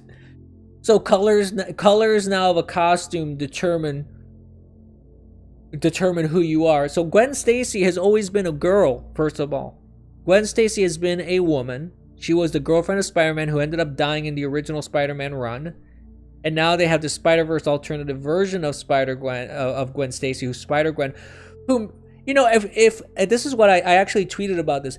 If they want to shit on canon, if Marvel wants to take a complete diarrhea dump on their entire universe and just change characters like that because we're woke, I mean, they could do that. It's their intellectual property. I honestly don't give two shits about it. It doesn't mean anything to me. But I just find it hilarious that people require so much validation. It's mind-boggling. I've never seen communities like especially the trans community and the LGBT community. They require so much validation. They want validation all the time, 24/7, 365 days a year. You have to validate us all the time, even when it doesn't even exist. So these things are validating us, even if they aren't. But they are, because we said so. It really makes you wonder. But it's not just women, it's trans, man. They're men. I don't need validation. Like, I don't need every character to be like me. I don't need every character to be conservative. I don't need every character that I see to be Catholic. I don't need every character to be a male. It's like, why are things, and this is the reason why I really am upset when they change characters for no good reason. If you're gonna change a character and it makes sense to change a character, fine, who gives a fuck about that? But if you're gonna change a character and it literally makes zero sense to change this character, you're just making this character gay because you want to. You're making this character a woman because you want to. You make this character black for no reason. It just doesn't make any sense. If you're doing it just because you're trying to propagandize, then no, you don't change it. You leave it the fuck alone. That's why you have people pushing back now, which is actually the positive note I'm going to leave on. Exactly that sort of thing with the black Ariel, for example, that sort of thing. Let me tell you a funny story. Actually, I was actually having a debate about this with someone over the phone while I was in a pharmacy, and I was trying to keep my voice down because I was in areas that aren't particularly conservative. So as I was speaking on the phone with this individual and doing this sort of debate about changing characters for no reason, this guy passes by and he goes, "Preach on, brother," and he gives me a fist bump, and I was just laughing my ass off. It was the funniest thing ever. I'm like, yes, okay, I guess I'm not alone. Oh man, that kind of made my day in a way. But it's really funny when you think about it. And that's what I mean. It's like, it doesn't make sense to me. And a lot of the stuff that's happening in the world doesn't make sense to me. And I think that's the biggest tragedy for me, is like, if things are changing, things need to move, things that, you know, progress needs to happen, quote unquote, whatever you want to call it. If generations are going to fuck things up in a certain way, at least fuck things up in a way that makes sense. Make it make sense. Don't just fuck things up because my feels.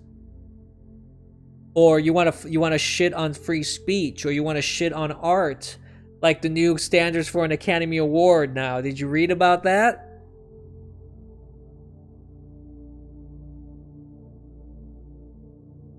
It's just silly.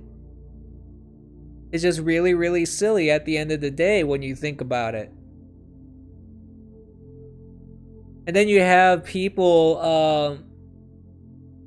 who look at these, like the regulations for the Oscars, for the awards, and they're like, well, what does that have to do with art?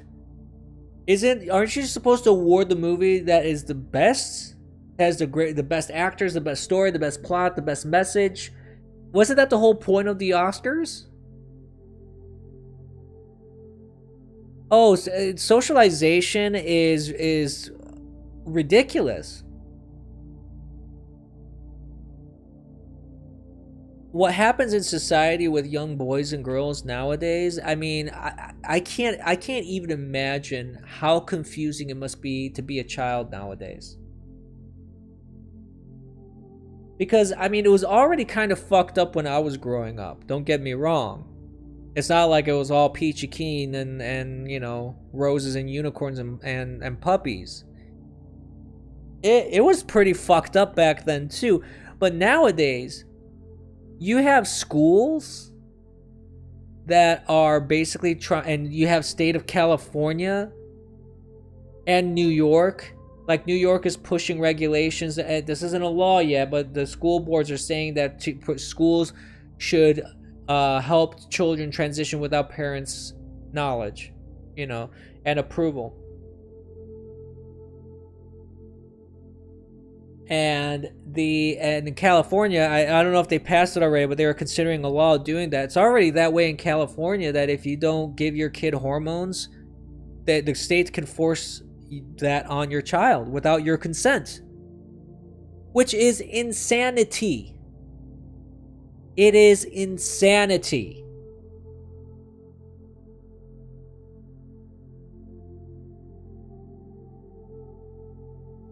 It's insanity. Children nowadays, my mother's a kindergarten manager, and she says they have basically no free time after school. They go to daycare, then they go to sports and learn an instrument, then go home and eat, do homework, go to sleep. Yeah. Oh yeah, they already passed that there's other states where they already passed this. Like, this isn't even a new thing. Like, this transitioning children without parental consent. Yeah, I talked about that earlier in the stream with that video about like that kids are not the parents' kids. They're our kids. Yeah, and I like them rubbing my leg. I like them jumping on my lap. That's what Joe Biden said. It's mind-boggling. It is absolutely mind-boggling. Like, how are you supposed to have kids nowadays and protect kids?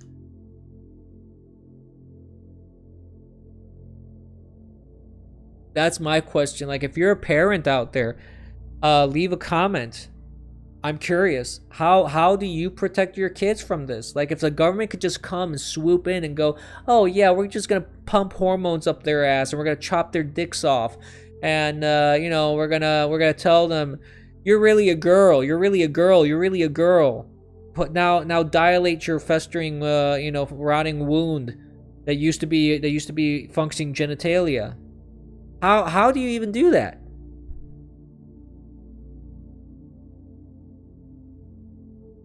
Move to Texas or Florida. Yeah, that's one way, but I mean, that may be only a temporary solution. And Abbott is a fucking idiot. I'm sorry, Governor Abbott is a fucking idiot. That's actually really the main goal of the last boring stream. Homeschool. Homeschool your fucking kids. Do not enroll your children in public or even private school. Okay, right-wing Catholic private school maybe, but I've heard horror stories about Catholic private schools as well, so you have to really vet them. If you're going to do private schools, there has to be some serious vetting. Homeschooling is illegal in some places, well then you shouldn't live in those places. Those places that don't allow you to teach your children, you shouldn't have children in those states.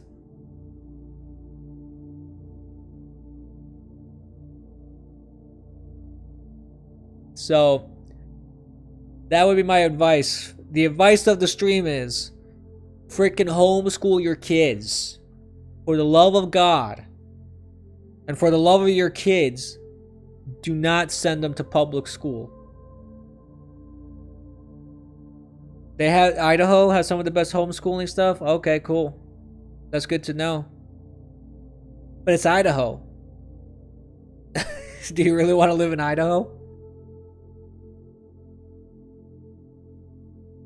Yeah, it is interesting you bring that up, friend, because when the death of our country happened, I said I planned on renouncing my citizenship and I was going to move somewhere else. And, I don't even know where I would go.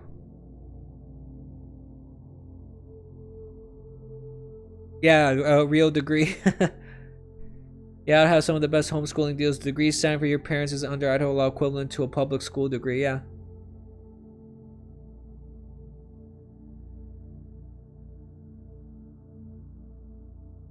Go somewhere where you can be undercover. Yeah, I don't know. I don't know. I don't know how homeschooling works in Europe. Um, I'm really not sure. I'd have to look into that.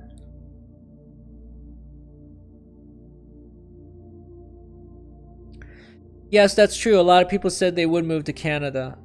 My problem is I haven't found a place to move. Um, Once I can determine where I can go and enjoy the freedoms that I should be enjoying as an American citizen, if I change my citizenship to someplace else, then that's probably the path I'm going to take. Argentina might be an interesting option, actually. But Argentina is kind of fucked too, though.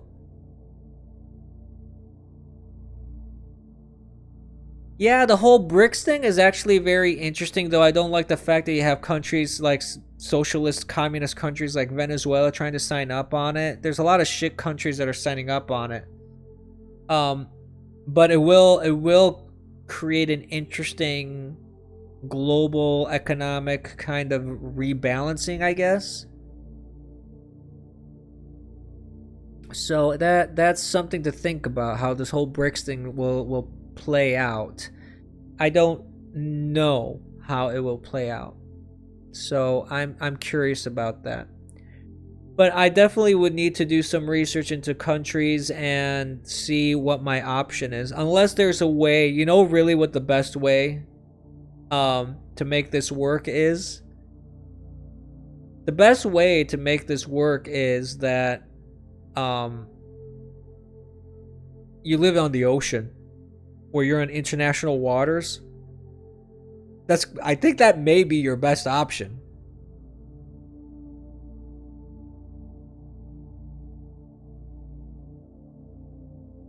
I don't know. Communist is pretty fucking fucked up.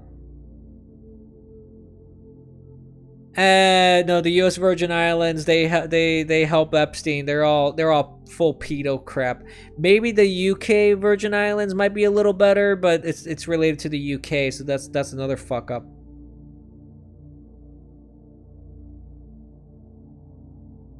You can't attract attention to what you're trying to do. If you move somewhere, don't tell anyone why. Yeah, that's a good point, Cap Poster. And I wouldn't, like, the people, only a handful, not even a handful, only like maybe 2-3 people that I implicitly trust because I know I can know that I don't want to be in this country anymore. Or at least yeah. T standing for the win. For the win, I mean.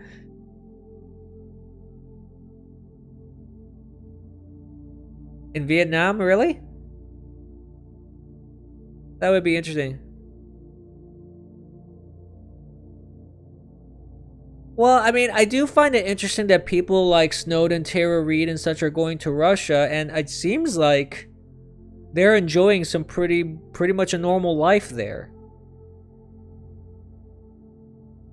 So I gotta say that does make things interesting.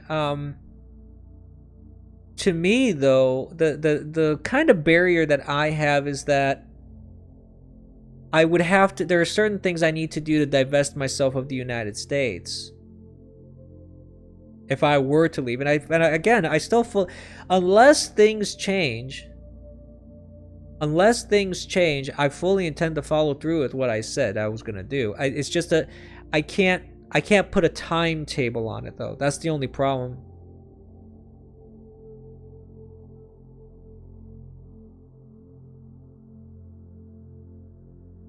Well, nobody knows me. I'm a veritable nobody, so even if I make a big story about it, nothing's gonna happen. Like, nobody knows who I am. Nobody gives a shit what I do, except maybe my family. But I know, I mean, I kind of like the idea of living at sea. There's two thought processes in my head. One, living at sea would be pretty fucking nice. Just be kind of away from the world and all the fuck ups of the countries, and just kind of be in international waters, and basically I'd be my own island, my own world, my own little planet. That would be very, very cool. On the other side, I've been thinking more and more about it, and I really like the idea of just being off the grid completely, in terms of like living off the land.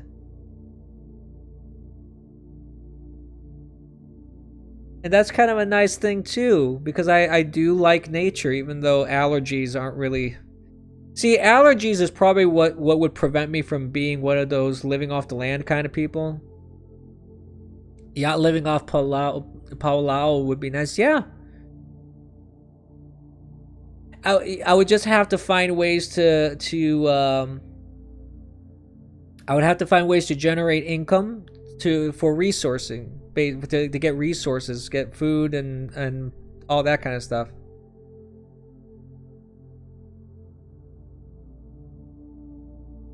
But it would be pretty cool. I think it would be pretty cool to kind of live in the ocean. Just I would have to find...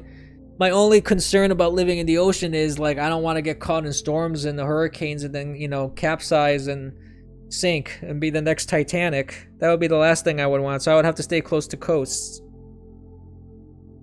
not be in the completely open ocean. But have the option, if I need to jet out into the open ocean to get away from people, I have that option. Yeah, and there is this website about islands actually. No, of course you get oranges to prevent scurvy, dude. Of course you can drink the orange juice, get the vitamin C. That's fine. But there's this website that you can buy islands. A long time ago, I remember seeing this island, this website that you can buy islands.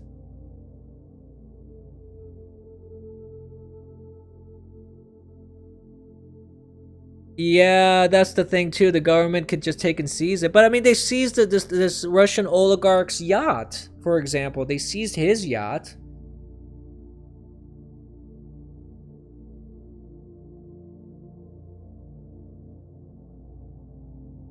Wow, this is a private island. Well, see, that would be cool if you could just buy an island and just make it yours. So I have a piece of land that I could just be at and just have like a place that I can, an actual piece of land.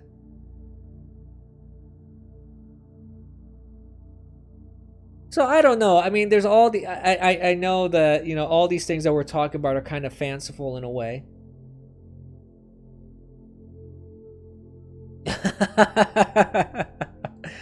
Oh, I'm sure there are, man. I mean, you'd be surprised how much shit you get off the internet from like Philippines and Asian countries where they're trying to date Americans because they want to get out of their country and come to America.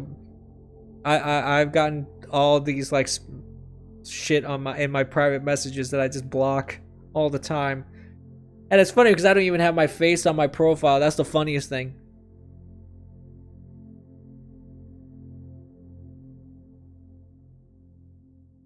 Yeah, I'm sure there's some islands out there that are within a price range, but the thing is, like,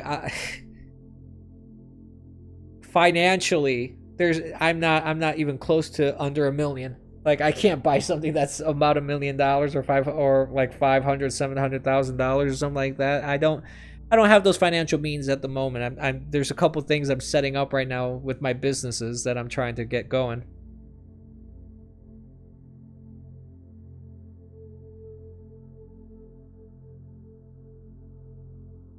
Try to get an island with no sand fleas and where mosquitoes are already wiped out. Lord of the Flies. Yeah, that's a fucked up movie. And book, by the way.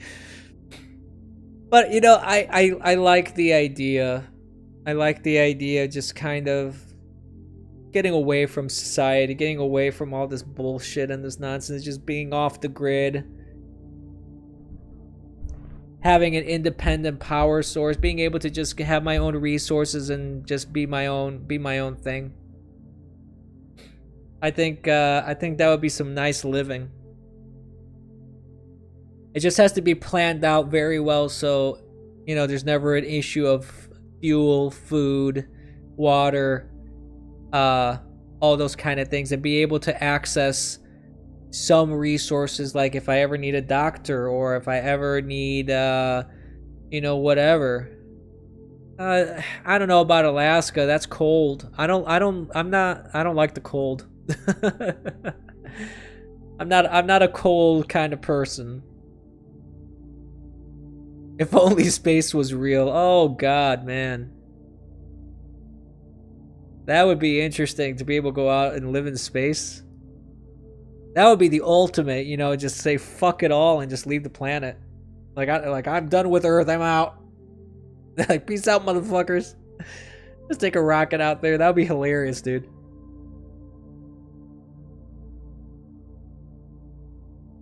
Oh boy.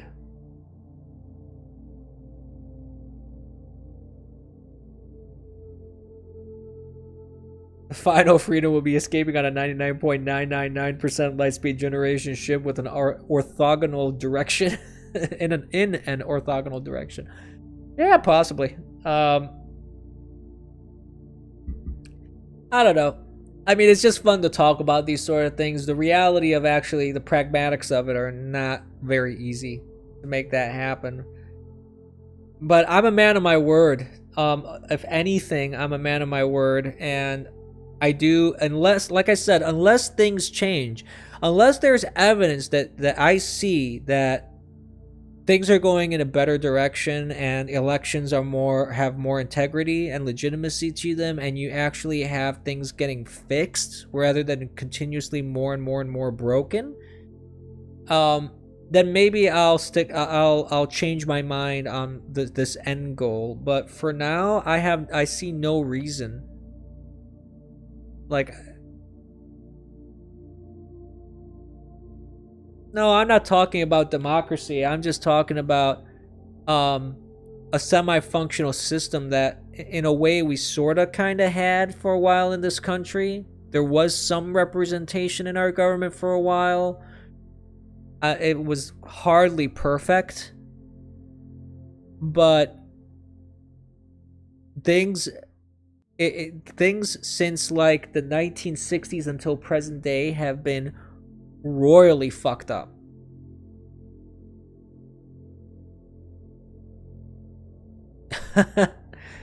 I can believe that, man. I can believe that that you've felt way more free than in the U.S. and a couple of, like, in third world poverty holes. Yeah, there's too many nukes to have representation anymore. Well, you know, you may be right. That's why, to me, is like, I just feel that I would prefer to have some sort of self-sustaining system that I can be on, financially, food-wise, resources-wise, things like that, and just kind of separate myself from all this bullshit.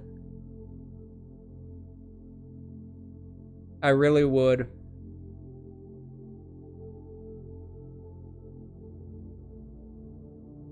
But I don't know if that's even, like, with my current situation that I'm in right now, I don't even know if that's a possibility. That's the sad part. I wish I could do something like that, like right now, tomorrow, but the way things are for me, there's too many things tying me down right now.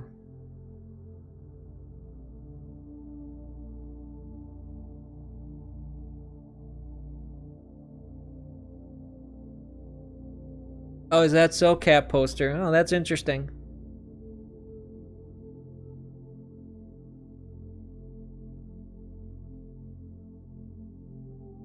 Yeah.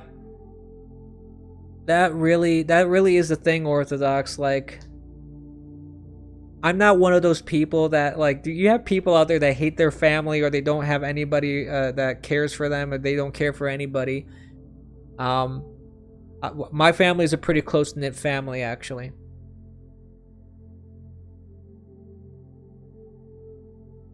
and it would suck to lose that. Your home is supposed to be a machine that takes care of you, not a tomb. Yeah, that's right. I don't consider my home a tomb. I feel the country that I'm in a tomb. I feel like I'm living in a corpse of a country right now that I don't recognize this country at all anymore. And I'm not that old. Granted, I'm not a zoomer or anything like that. Like, I'm not one of those millennials or anything like that. I'm not super ancient here, but I struggle to recognize this country anymore. What I see now, it amazes me. I mean, for real. I every day I'm surprised, and well, not surprised, because it doesn't take it takes a lot to shock me or surprise me. But the more shit I see, the less I recognize this country as what I saw it when I was growing up. And we're even talking about, like, not even growing up. Let's even just go 10 years ago. I don't recognize this country between the last decade and now. I mean, that's pretty severe if we think about it. That's a severe shift that a country goes through, I mean. That's a pretty severe shift that a country goes through in 10 fucking years. It takes you aback if you think about it. But that's how I feel about this country nowadays. And I loved my country. I loved being American. I was proud to be an American. It was something that I defended. I fiercely defended this country.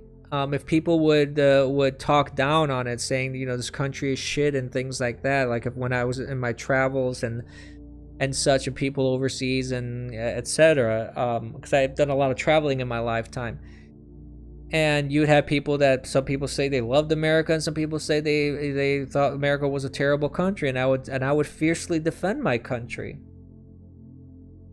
But this isn't my country anymore. We still have freedom of speech, do we? I don't know if we really do. We have some, but I think it's getting more and more and more restricted. And you have people trying. I mean, when you have someone wearing a T-shirt saying there's only two genders, and they're saying that's not free speech. I mean, that's bullshit. Of course, that's free speech.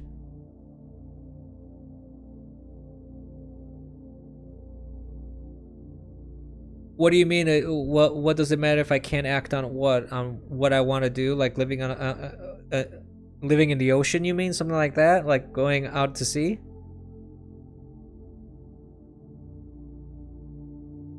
Well, I mean, it matters.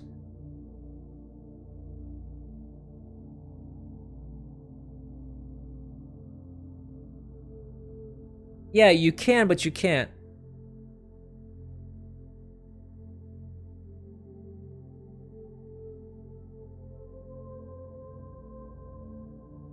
Oh, well, that's true. That is a good point, Cat Poster. I mean, yeah. I mean, a lot of it is empty talking. A lot of people that talk is just, it's hot air. Here you can assemble in groups larger than 20. Wow, I had no idea you can't do that. It's forbidden in Germany to do that? Wow. Dude, that's fucked up.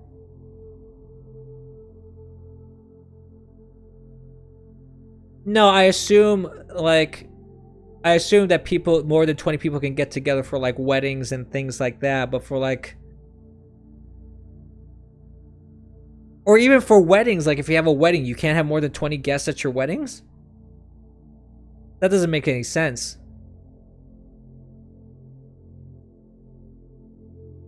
We're talking about like public gatherings, like protesting and things like that. Right. Okay. Yeah. For political purposes. I thought so. I had to. I had to. Yeah. It had to make sense in that in that way. Right. I get that. Okay. Yeah. I mean, it is in a way, yeah, we do have free speech here in the United States, and that's one of the things that's made it difficult for me to find a place that I can enjoy all the liberties that I'm supposed to be enjoying as an American citizen, because there are certain privileges to being an American citizen, and it's difficult.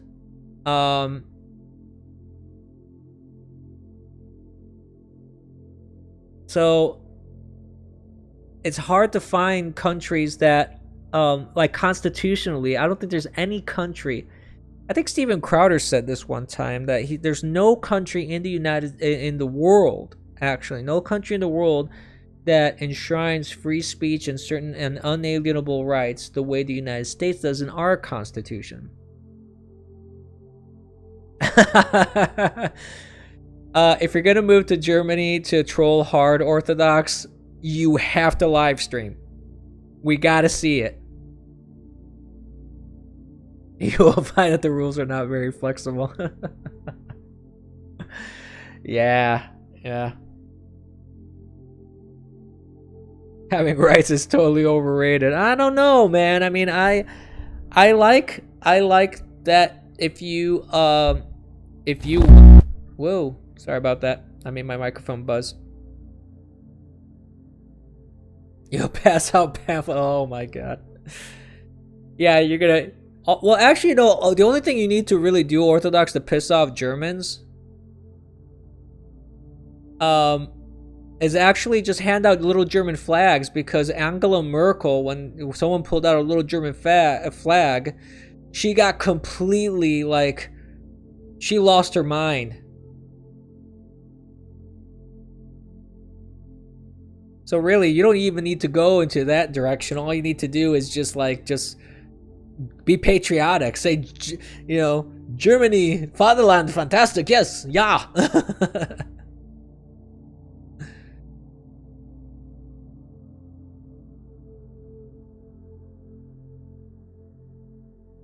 You've been in places with 2 cops for 200,000 peasants, and it was a free-for-all if you weren't there trying to be too devious. Well, that's interesting.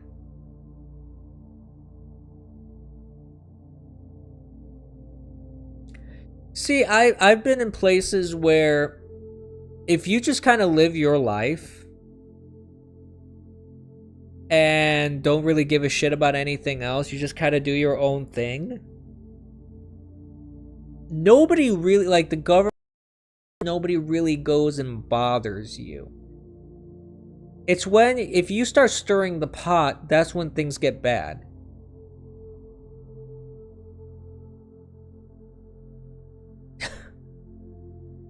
I don't doubt that, Cat Poster. I don't doubt that they would arrest Orthodox if he did that.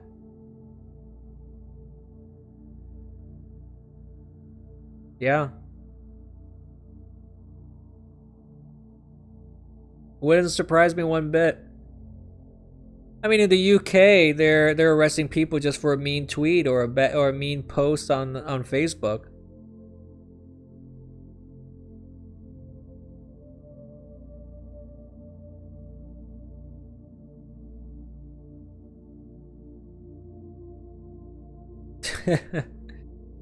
Yeah. Don't be one of the usual suspects.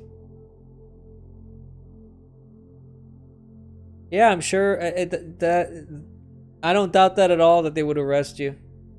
Yeah. That's the scary thing about the direction things are going. That really right there is really the scary thing. It's pretty shocking how things are going in that totalitarian direction. And you have people in Ireland, the legislators in Ireland talking about, oh, we need to restrict people's freedom. It's for their own good. Because all laws restrict freedoms. Actually, no. Not all laws restrict freedoms. Some laws actually enshrine freedoms and allow people to be able to act without government interference.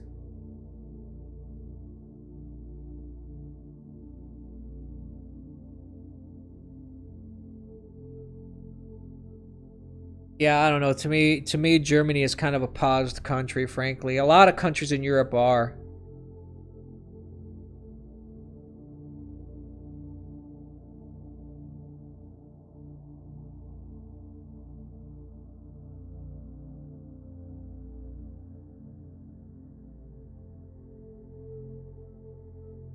It is evil.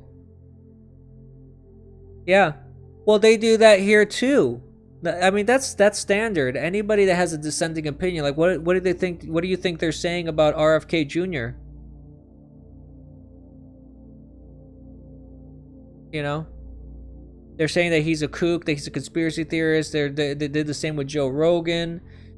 It's just being completely propagandist and dishonest. It is quite evil. And I would argue like there should be laws against that sort of thing.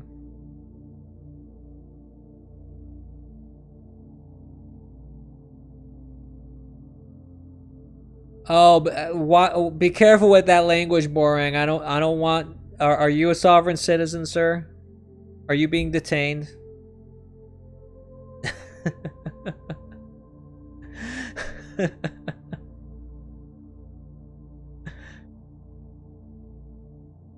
Well, there's moral reasons for not killing yourself, though. It's not only that. I mean, see when government laws followed natural law, things were different. This is the big problem that we have nowadays, is that natural law has no longer a bearing on the laws and regulations that are put in place now. Because natural law, for example, if it says you can't kill yourself, not because you're owned or anything like that, but it's because taking your life is morally incorrect. So natural law would naturally, no pun intended, follow those kind of philosophies and those kind of moral barometers of that kind. So since we no longer really apply natural law to our laws, our judicial system, our interpretation of law in many cases, that's when you start veering away from all that. And that's why laws and regulations now don't make any sense at all. If you attempt to murder yourself, you should be charged with attempted homicide, death penalty.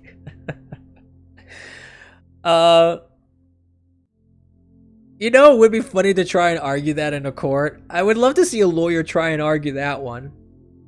I would wonder what the judge would say to that.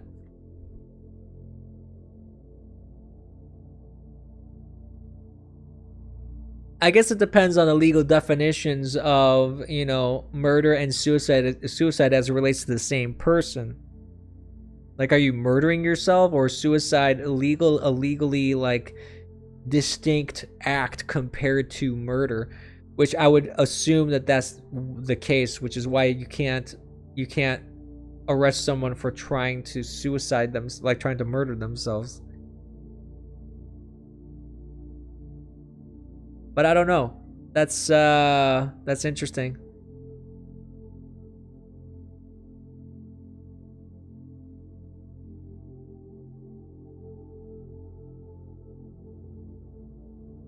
Well, there are terms connected and conditions connected to your freedom. I mean, that's kind of that's what they talk about when they talk about a social contract, because as long as you like obey the law, you're free to roam around, you're free to work, you're free to marry, you're free to buy goods and exchange currency for goods and services. As long as you're not breaking the law, there's very few restrictions on what you actually can and can't really do in a way. So yeah, freedom does not mean absolute freedom. Otherwise you'd have anarchy. Like, you have to have a certain order. Excuse me.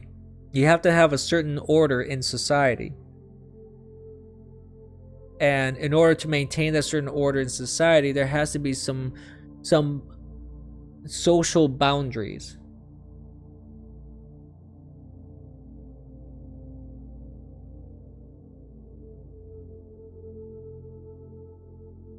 Because otherwise, if there's no boundaries whatsoever, then you have anybody can just come in and take all your stuff. For example, they could kick you out of your own home, they could take your property, they can rape your women and children, they could rape you.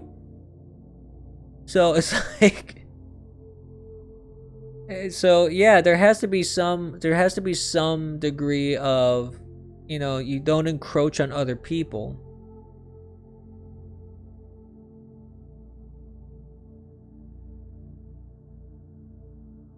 A freedman was not the same as a patrician, head of a house and member of the Senate. A freedman, or a person at liberty given the liberty cap and emancipated, was actually the client of the emperor, their father patron. To be freed or given liberty means the chief command imperium is your real venue of jurisdiction. Well, then if you have a grievance, where you go?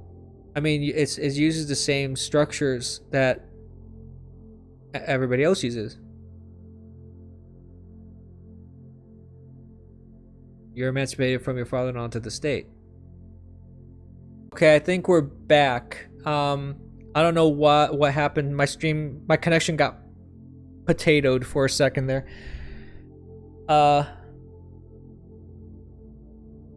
government takes ownership interest, and from that gives you an enfranchisement. Oh, sorry about that.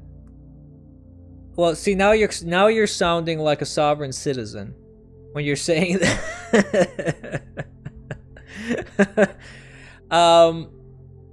See, I don't know if I would go that far. I see what you mean, though. I understand what you mean, and the government does have a vested interest in its population. I mean, you bankroll the government.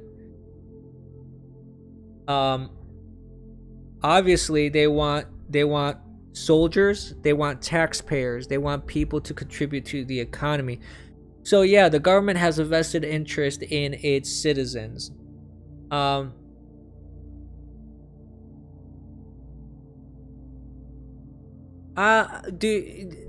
don't know about implementing it all again. The only thing that I feel should be implemented is just, again, going back to natural law and going like to the commandments, things like that, where you don't take my shit, I don't take your shit. You don't murder me, I don't murder you. Those kind of things I feel are pretty universally reasonable. And if I'm completely freed from all these governmental structures, I would want at least some protections, no matter what those protections are. Well, I don't know if you would arrive at the same point, actually. If you do let's say that you would do an Etch-a-Sketch on the United States. I think you could learn a lot of important lessons from all the mistakes that our country has made over its 200-something year history of being a nation. Well, I mean, to have a society, though, the thing is, to have a society, you have to have some degree of binding. You have to have some degree of cohesion that keeps your society together. You just can't have a free-for-all. That's what's happening in places like California, where you can't defend yourself, and in New York, things are becoming like insane in those places, and crime is rampant because there are no controls.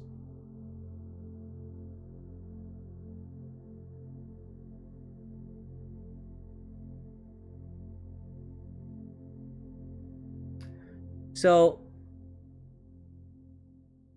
the question isn't, to me, whether there has to be some boundaries set. Is how do you create a set of boundaries that are reasonable and they don't encroach on people?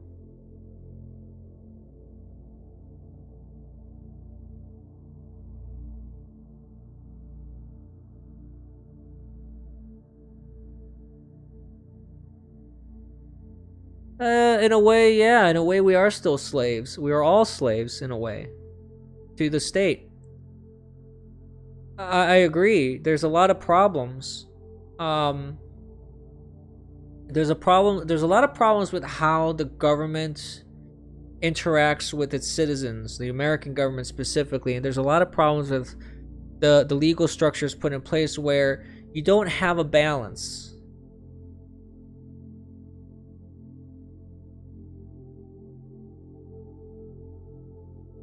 Well, I mean, in a way, but that's a pretty big amount of freedom, though, to decide how we want to be useful to society, or not necessarily useful to society. There's plenty of people that are just a drag on society that don't contribute anything. If you empower people, yeah, I mean, it'll be more beneficial to the government.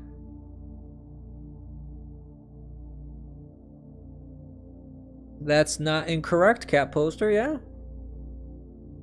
If you tell people that they can choose what they want to do, and even though they're enslaved, if they're happy doing that job, it's not going to be as bad. No, I don't. I think liberty, the concept of liberty it's a good concept. Philosophically, there's nothing wrong with the concept of liberty and freedom. I think people do misunderstand what that entails when you're in a society, and they do misunderstand what that entails as it relates to what are rights, what is the role of government, how is that government supposed to be interacting with you, and how are you supposed to be interacting with that government, and how are you supposed to be interacting with the judicial system, things of that kind. I think there is a huge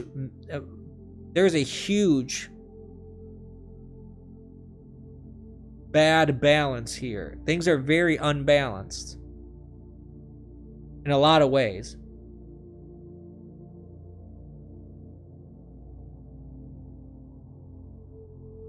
Well, a man at liberty has to survive.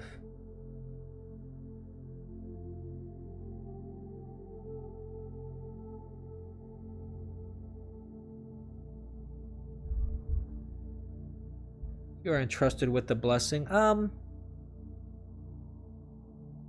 Yeah, I suppose so. I mean, there is this I mean, in the Gospels, if you're reading through the Gospels, that's why Jesus says, "Ask and you shall receive.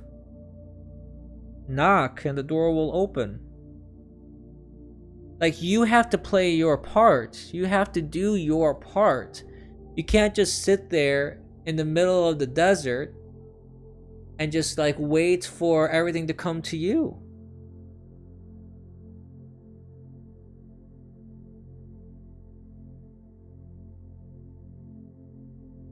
Blessings are God's property, and you are allowed to use it as long as it was for the benefit of the son, the beneficiary. I never really thought about it in those terms. I've always viewed blessings from God as, it's like a father, like no pun intended, but it's like a father to a son. uh I if I have children, if I have a son or a daughter, I want them to do well. I want to help them. And those blessings, like words, acts, things of that nature, items, things that can help them. All those, the better they do, and if they follow the philosophies that I impart on them, saying this is the way. If you follow this way, I will love you. Not that I don't love you if you don't follow this way, because you know, when it comes to God, God loves everybody. But you know, the point is, I love you and I want you to do well. So if you follow my teachings, if you work with me, I work with you. I will help you.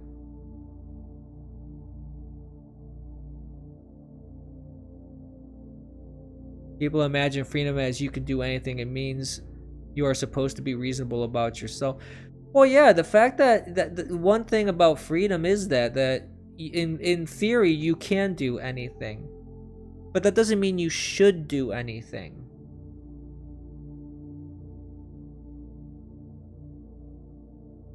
Just keep out and let the mess figure out and collect taxes.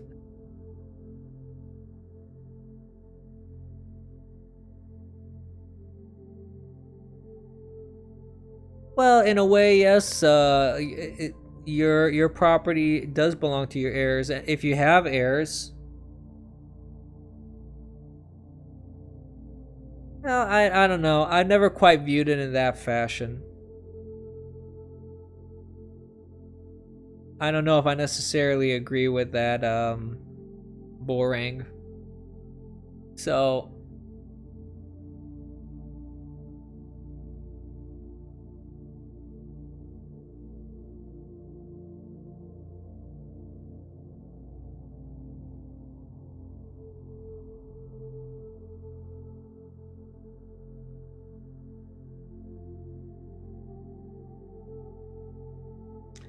I mean, that's an interesting way of putting it. I've never quite looked at it in that fashion, frankly, but I can see what you mean about that. Boring. I do think that you raised some interesting points about how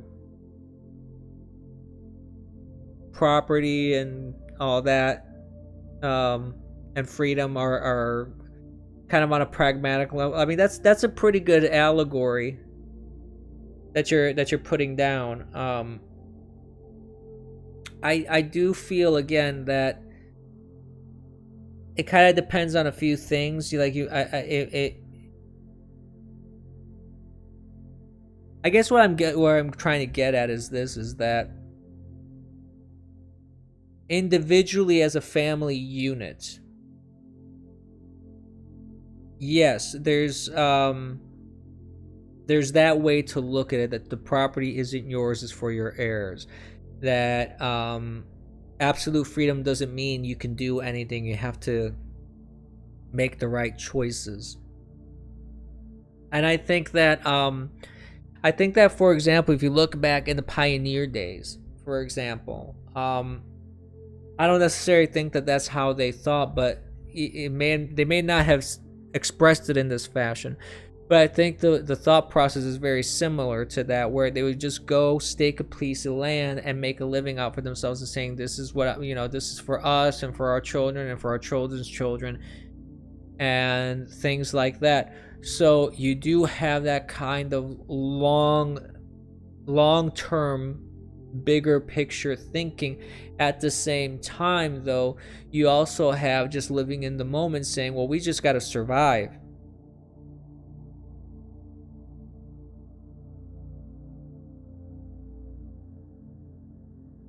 They had jubilees before, where all the transfers based off original distribution of land under God's law was reset. You could not ever alienate certain property and rights unalienable as opposed to inalienable. Where did they have these jubilees? Are you talking about like ancient history? Because I've never really heard of that. That's interesting. The Hebrews, okay. In Israel, oh. Well, I mean, I've heard of Jubilee years, but I never heard about this resetting of property, right? You know, property.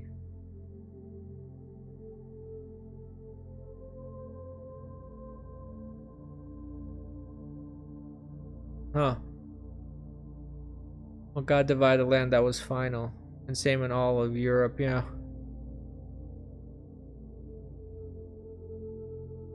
You couldn't sell your land you inherited.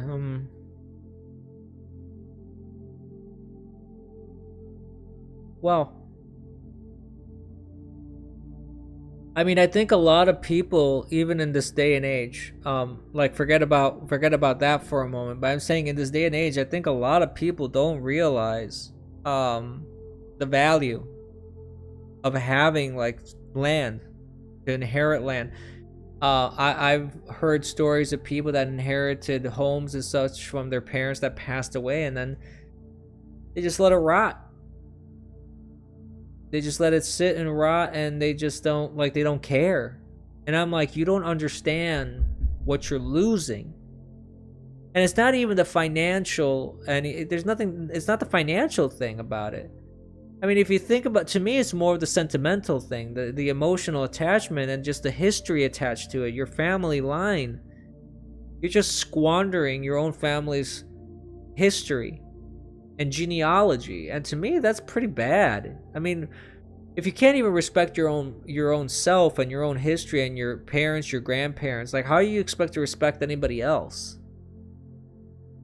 Which makes you even question, like, when you think about it in those terms, then you start wondering, well, maybe that's why in this day and age there is such a huge degree of lack of seriousness and respect towards people.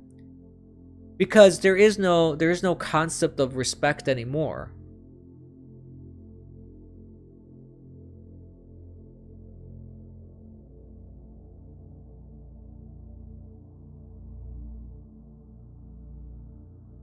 Thank you, friend. I mean, if you don't respect anything about your history, yeah, how are you expected to then respect other people around you? When you don't respect anything, like, that's the problem that I feel that we have in this society nowadays. I mean, there's a lot of problems that our society has nowadays, don't get me wrong. I've always spoken about the moral degradation of our society and of our nation, and I feel that there's this unthreading of the fabric of our society is continuous and ongoing, and very few people are able to fight back. And I know a lot of people want to talk about the culture wars, and it's not just the culture wars. I mean, that's kind of I feel that's something that elites are doing to fuck with people, frankly. Because to Hitler's point, he's saying that I still believe in a right and a conservative and a liberal and a right and a left. No, they're all the same shit. They're elites. There are conservatives and there are liberals in the world. There are people with differing philosophical views of the world and politics. But really, the problem isn't that. The problem is that you have a bunch of people that are elites that are in power against us, the plebs. Often have conversations with people telling them that it is natural to inherit wealth and sort of try to grow a dynasty, but nowadays every generation has to start from the beginning. Not only do every generation has to start from the beginning, they have to keep starting over during their lifetime. Because of how paused the economies are and how bad governments are running shit, you have people that have to consistently start over throughout their lifetime, over and over and over again, because they make some progress and then it gets just their legs get cut off at the knee. And that's a big problem.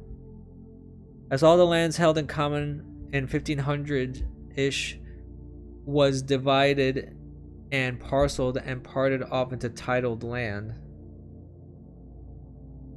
Yeah. Well, you also had the feudal lords. Yeah. Not before the 1500s. You had feudal lords. I think it's because the concept of family has been subverted to such an extent that the respective family has been diminished subsequent to that, and it's all supported by institutions and legislatures as well, not just culture, family, courts, family laws.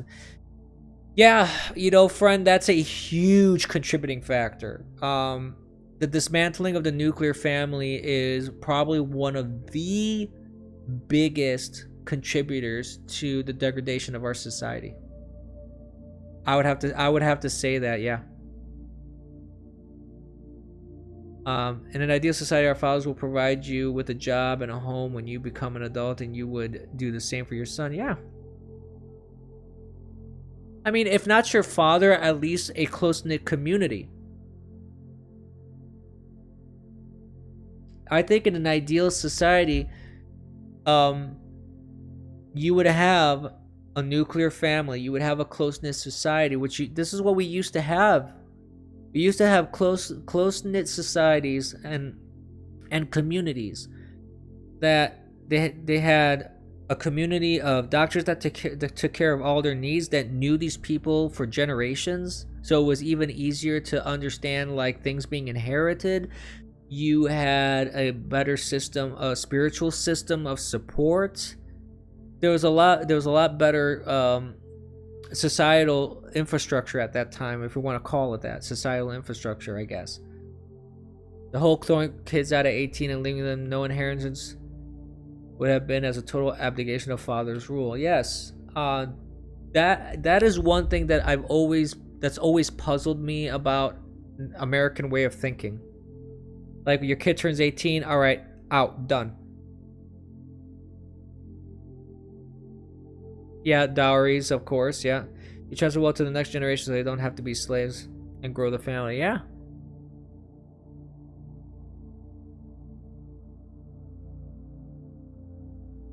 Yeah. Dowries played a huge role in marriages and families, combining land, wealth, and helping themselves financially and growing as a family. Yeah, dowries used to play an insanely important role.